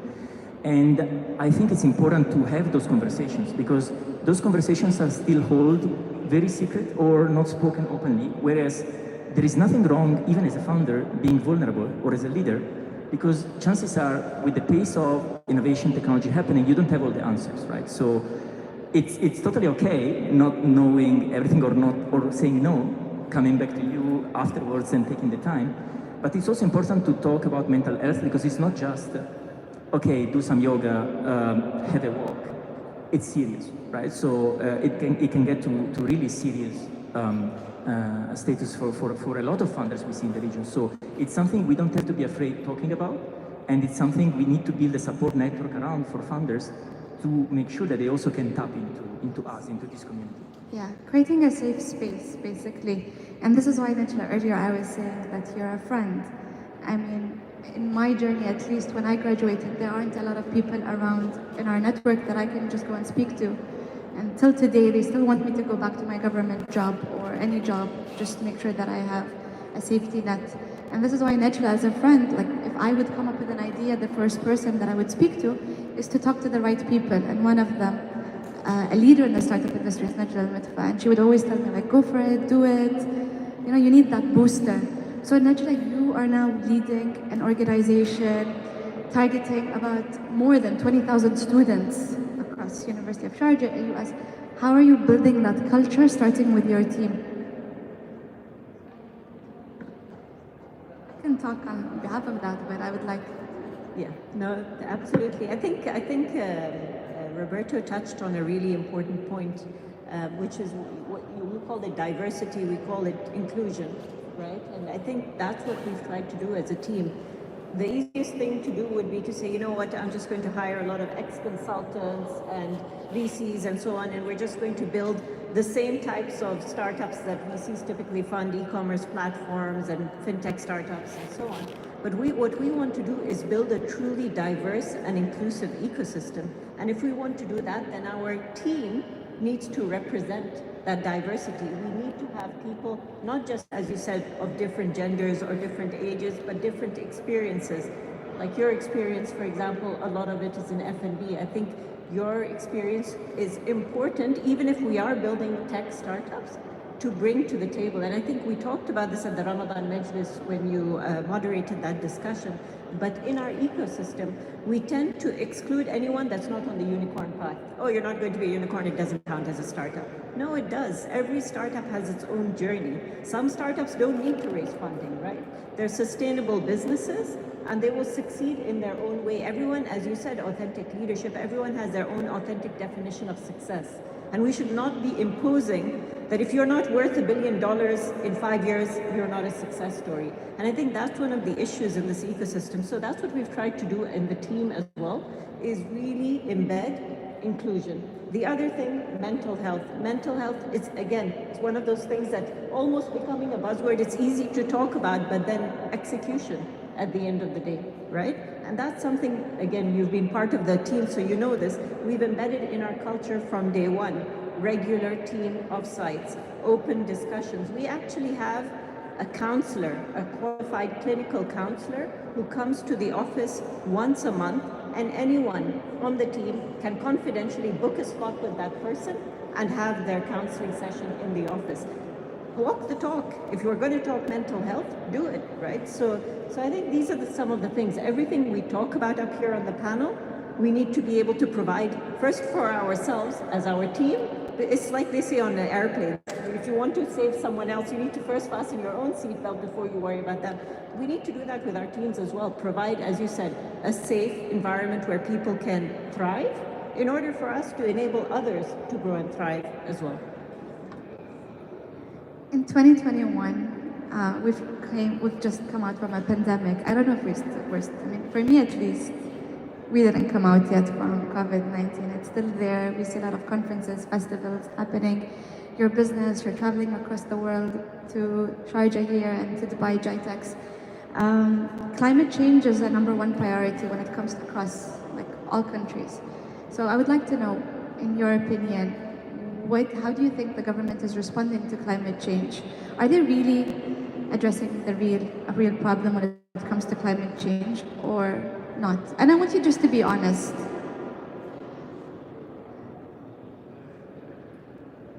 So throw me the heavy questions, huh? In terms of climate change, I really, obviously I'm involved in sustainability and this conversation actually. I'm part of the global dialogues on voluntary carbon markets. I am a contributor to, I'm a member of the Global Blockchain Business Council. I'm a contributor to the soon to be published, white paper for the green economy, especially when it comes to blockchain. And in one sentence, basically, we're not doing enough. And that's very, very obvious. And what do we need to do, not only on a government level, but really on a private level, basically, what do we need to do? We all need to pitch in, and we all need to find our solutions, and we all need to contribute in one shape or form. And it's a huge problem, and obviously this is let's inspire the next generation of entrepreneurs to figure out solutions. It's about mitigating carbon generation, and obviously carbon sequestration technologies. All of these kind of things play a part. And all of these things hopefully can make a difference. But I am very, very hopeful of the future that we're building. I'm very hopeful. I just sat in a workshop yesterday with some students from the art and design students, and the solutions that these women were coming up with were amazing. Just basically, especially a generation that was born with technology. I mean, I had the big bulky, I dated myself, but I had the big bulky Motorola, block, the brick phone, as they call it, in the beginning. So, for these women to grow up, to be born and to grow up with technology, for them to be thinking outside of the box in terms of, okay, let's implant a microchip in your head, and basically in terms of new ways of thinking of human-computer interfaces. It's amazing. So yes, I'm very hopeful, and I do think climate change is a very, very serious issue. I don't know if we're going to get any resolutions from COP26 next week, but I do think we're moving the needle forward, and hopefully it's going to be fast enough. Thank you. There's a lot of startups out there, and we have a lot of problems to solve, not in the nearby future, but hopefully in the long term. Najla, Roberto, Stan, all of you represent leading organizations and are doing an amazing job in doing so. But if I would just leave you with one question for you to answer in 15 seconds, and I would give you a magical wand just to solve a problem out there, what would it be and why? Personally, yes. And a lot of startups there are trying to solve issues, so I would like to know, what would the problem be?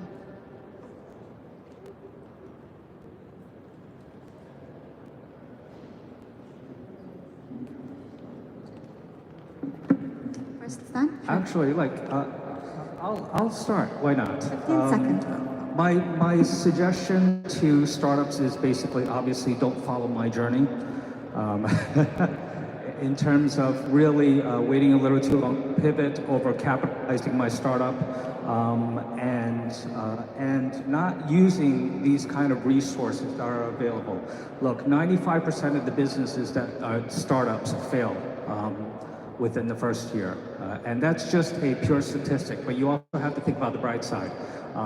Basically, if you try something 19 times, if you try 19 companies, guess what? you're going to succeed. All right, so that's the other way of looking at it. So understand your mission, as Roberto says, understand your purpose, what you're trying to build, what you're trying to accomplish, and use resources that are available to you right here, case in point, and also have grit and determination and see your project through. Thank you. If you could solve one problem, what would it be? Roberto? Oh, sorry. Do you mean if I could be an entrepreneur and, yeah, okay. So in that case, if I were to start, let's say an enterprise that I think would solve one problem, it's just personally something that I'm passionate about is education. As Roberto said, it starts with people, and in order to change the next generation, you need to ensure that education is completely democratized and available to everyone around the world, high quality education, but also that education is transformed to address today's challenges. I think the curriculums that we're currently following are a little outdated and need to be updated, but that's really where I would focus all my efforts. Thank you. Roberto, if you could solve one problem in the ecosystem of MENA, what would it be? So, first of all, I would have answered the same thing. I'm also passionate about education and skilling people. I believe this is a real issue, right? Yesterday, I had a chance to meet with the founder of Remark, Joe Foster, and we had a 1 hour meeting and it turned into a 4 hours meeting. He's a wonderful person, and we talked a lot about education, right? So, and what is still missing, why education is not working today, why people coming out from the education system don't come with curiosity. They stop asking questions. They don't know how to ask questions. They stop having that critical thinking that we need, right? So there is something fundamentally wrong with education that has not only to do with students, but also we need to involve more the teachers, the thing.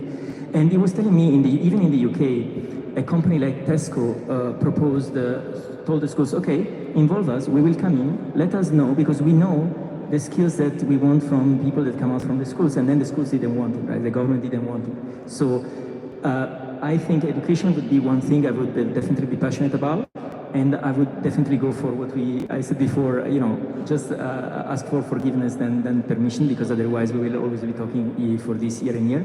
For the ecosystem, I would say my dream would be seeing a bigger ambition here. You said, Najla, before, yet this other startup that can deliver to me a hairdryer in 1 hour at my door, enough, right? So we have a lot of delivery startups, enough. So I want to see a bigger ambition in the mindset. So in looking, what are the real problems you're facing as a society, diversity of founders coming in and having the ambition that they can build from here and export. I manage a region which is Middle East and Africa. Someone told me, I want your job because I'm jealous.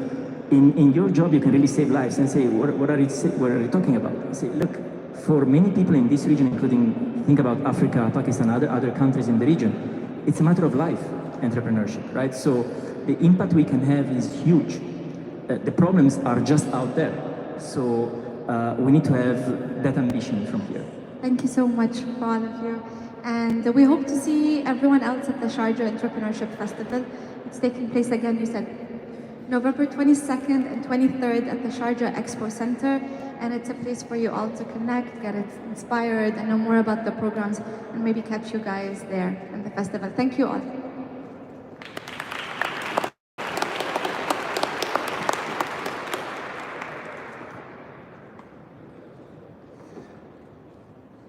Please help me thank Najla Al-Ansari for moderating. What a wonderful panel that was, incisive. Thank you, Najla. We're going to keep it moving. We have another panel, very interesting here. We're going to talk about intellectual property in the Middle East. The Middle East IP ecosystem status update. We started it in the last MITS, and we're going to carry it through.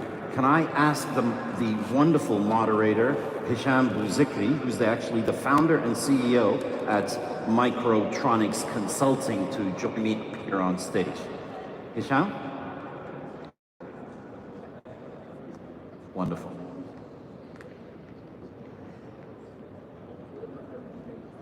I'll let Hisham introduce his panelists.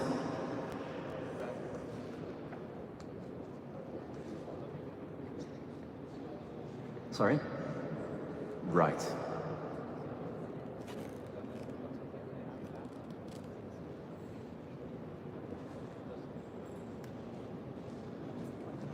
Well, I'll help in introducing the panel for him.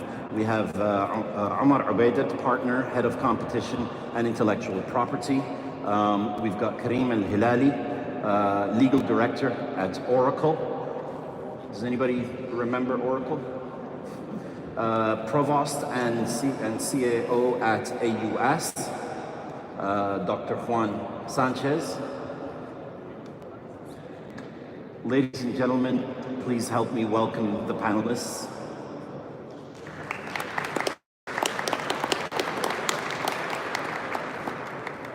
If you'd like.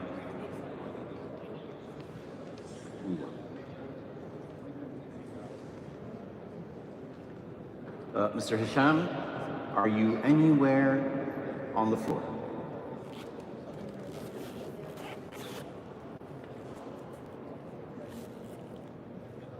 Ah, here we are. Ladies and gentlemen, without further ado, the moderator, Mr. Hisham Bouzikri, founder and CEO at Microtronics. Thank you for joining us.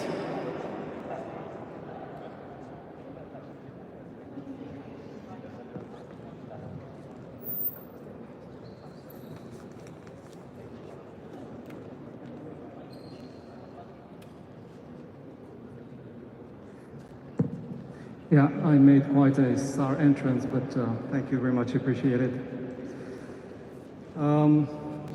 First of all, I would like to thank the organizers for the opportunity to moderate this session. I think it is an important topic.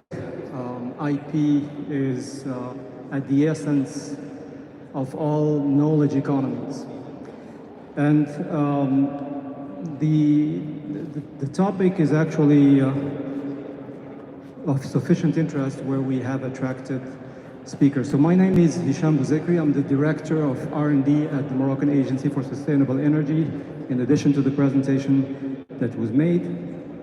The status of the IP ecosystem within the Middle East is a recurring theme. It's something that we have been talking about. So what we would like to do in this session is, first of all, establish where we are at today, and then try to move forward, seeing how we can change and instill a dynamic in this ecosystem.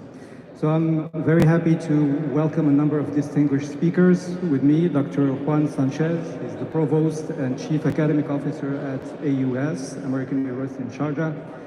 Mr. Karim Al-Hilali, who's an independent tech IP expert, and Mr. Omar Ubaidat, who's a partner and the head of intellectual property and competition at Tamimi Company. He's also the vice president of AIPPI, so that will be useful in setting up what we would like to do. So, the way we are organizing these panels, that we will have a couple of rounds. The first round, we will be asking questions and getting feedback. I would like the audience to participate with us. If you have questions, you will have an opportunity to ask those at the end of the first round. We will have a second round where we start to identify paths forward for the IP system. And then we will finish up with questions from you. So participation is highly appreciated from the audience. So the World Intellectual Property Organization, the WIPO, an agency of the United Nations, whose responsibility is to promote the protection of intellectual property. And by the way, IP in a nutshell is anything that is a mind creation, but can have a purpose in terms of commerce and business. So as such, it covers a wide range of topics, from technical aspects and inventions to also artistic, trademarks, images, and the like. Very often what we see is there is a global race for a knowledge economy. And I think the pressure on governments and economies that have been built on resource exploitation are in even more urgency today to transform into a knowledge-based economy. And IP is the building block that guarantees that transfer between knowledge and wealth generation. So you don't always have to do an IP, and this is something that is needs to be known by the audience.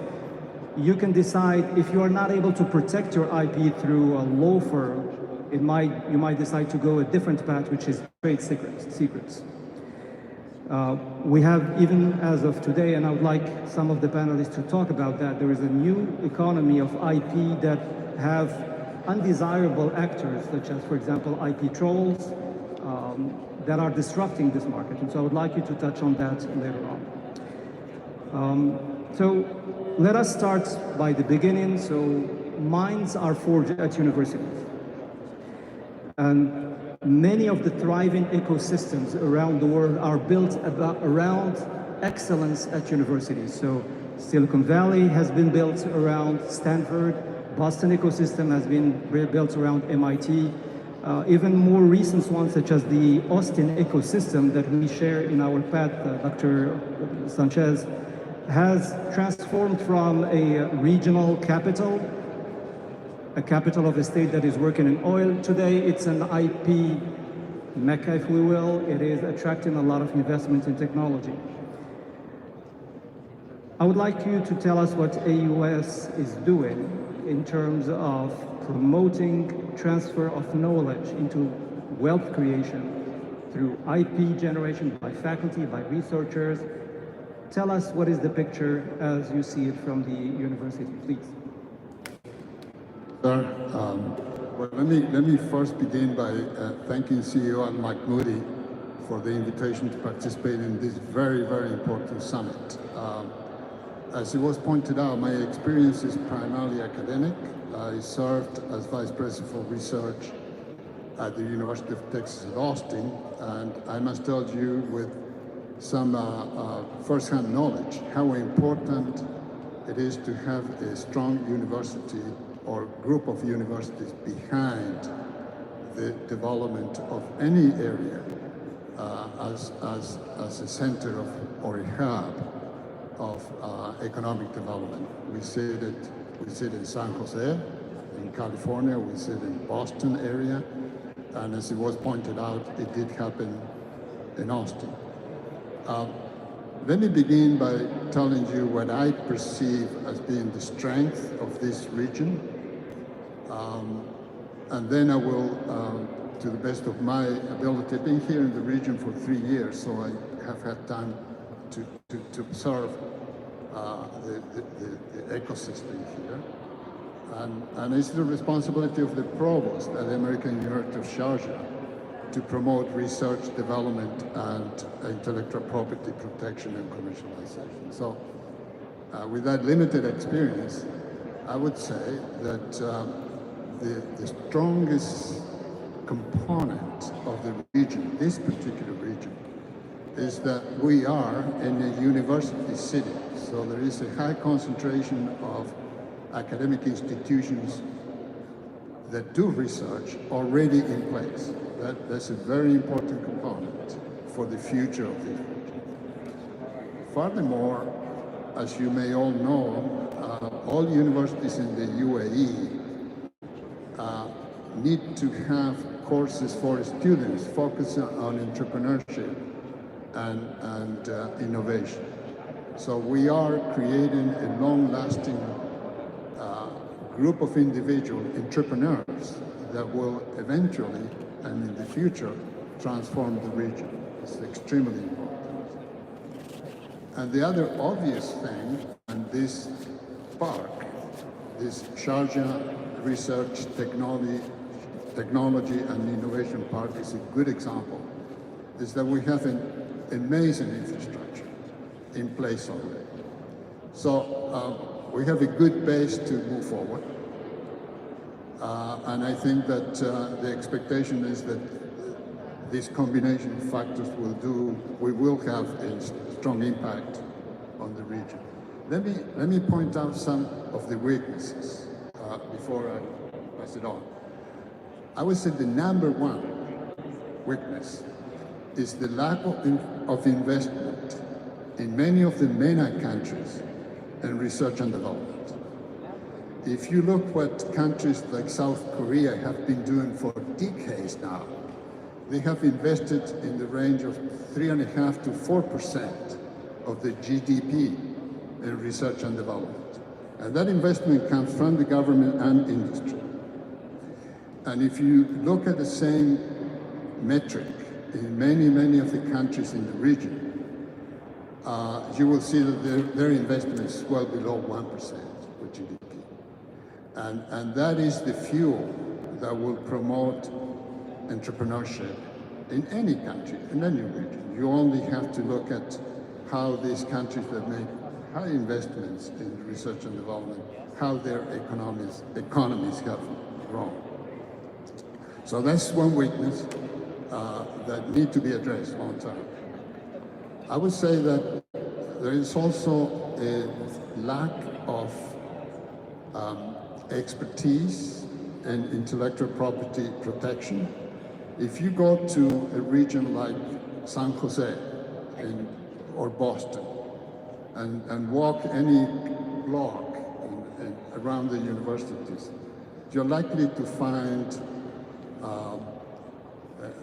every other door there is a lawyer that focuses on IP protection. So there's a tremendous amount of knowledge in that region, as well as venture capitalists that are willing to invest in risky activities.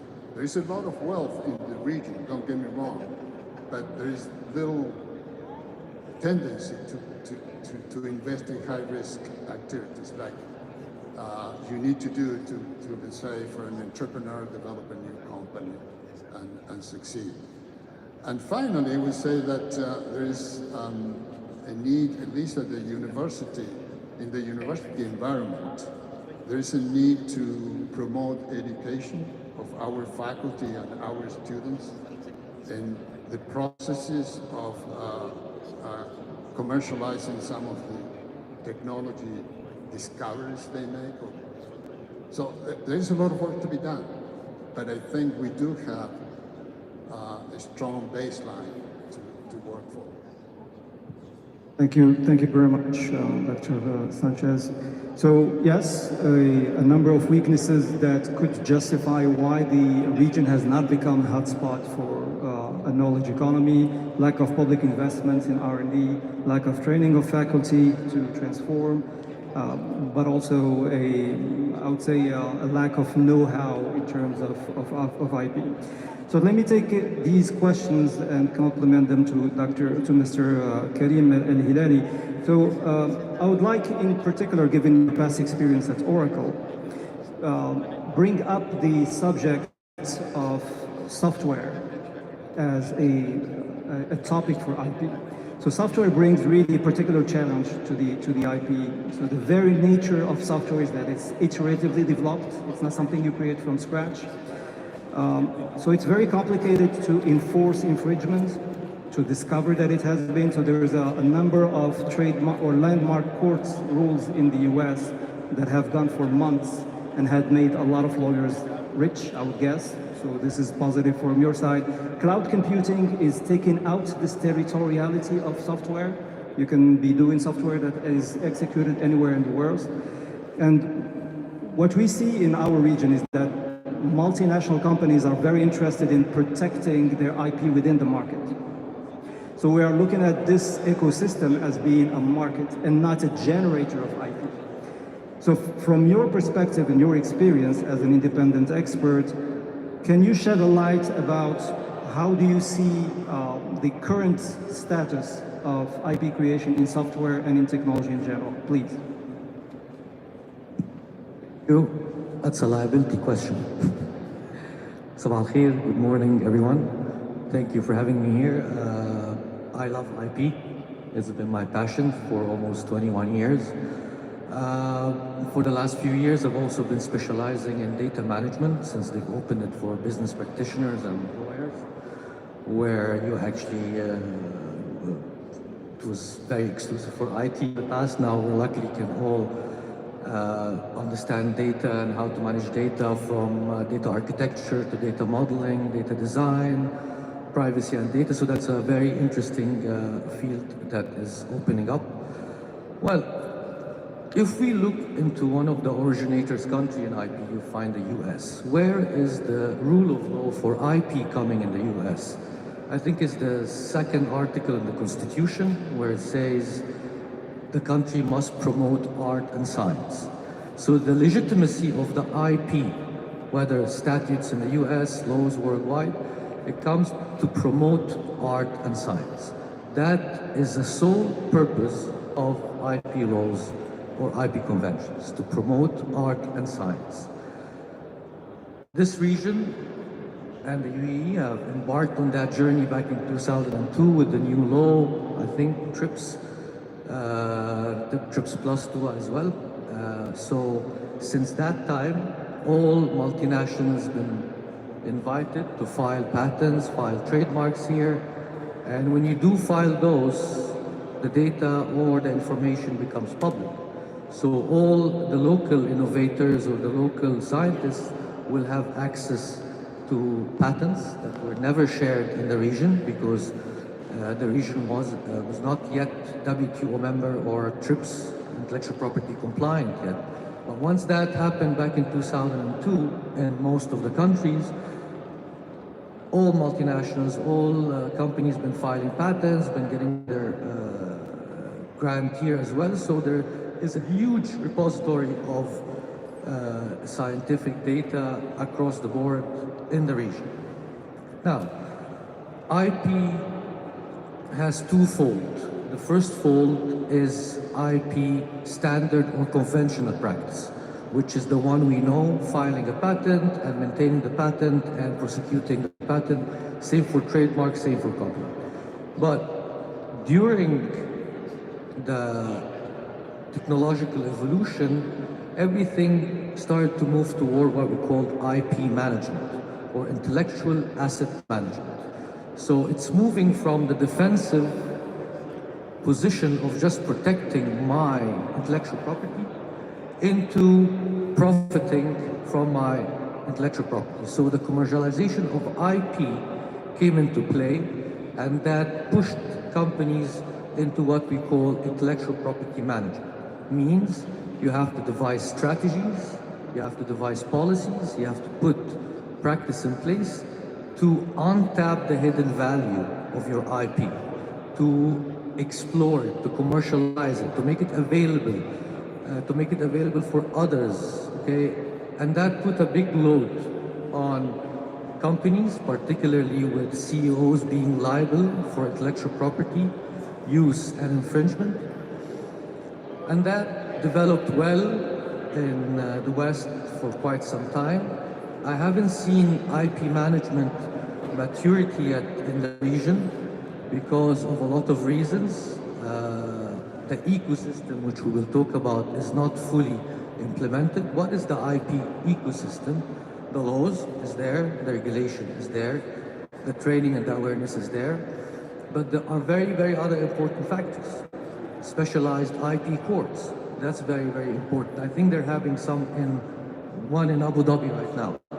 But that was a game changer in the US back in the 1970 or 1975 when they established the Fifth Circuit of Appeal, which is competent only for looking into IP. And the reason being is that you created this patent, you filed it, so you have an exclusive right to explore it commercially. But if somebody else infringes it, then you won't be able to recoup or claim compensation to what is the purpose? Where is the incentive factor? So that's very important in the ecosystem, is to have a strong IP courts in place in order people to, or IP owners to reach out and develop those IP management. I want to see local company, regional companies having an IP policy, having an IP strategy. I want to see countries having an IP policy. I know you mentioned Korea, you mentioned Singapore, the US, each of those countries, they have an IP policy and IP strategy. And it's about time now, particularly the UAE, with all that innovation in place, to have an IP policy. Okay, how we drive IP in the nation, how we receive it, how we treat it. So with this in mind, I think with the technology developing, especially with startups, they need to see a lot of IP topics, seminars, events. They need to have understanding. IP could be very expensive for startups, very, very expensive. So IP practitioners in the past 10, 15 years came up with what we call the I stuff. Okay? Everything that is non-IP but is valuable. The know-how, the secret that people carry, the connections, how we do business internally, our business plan, etc. So that could be a good jumpstart for startups until they can be able to protect or file for patents. I mean, one patent to file globally and maintain can cost you up to $100,000 a year.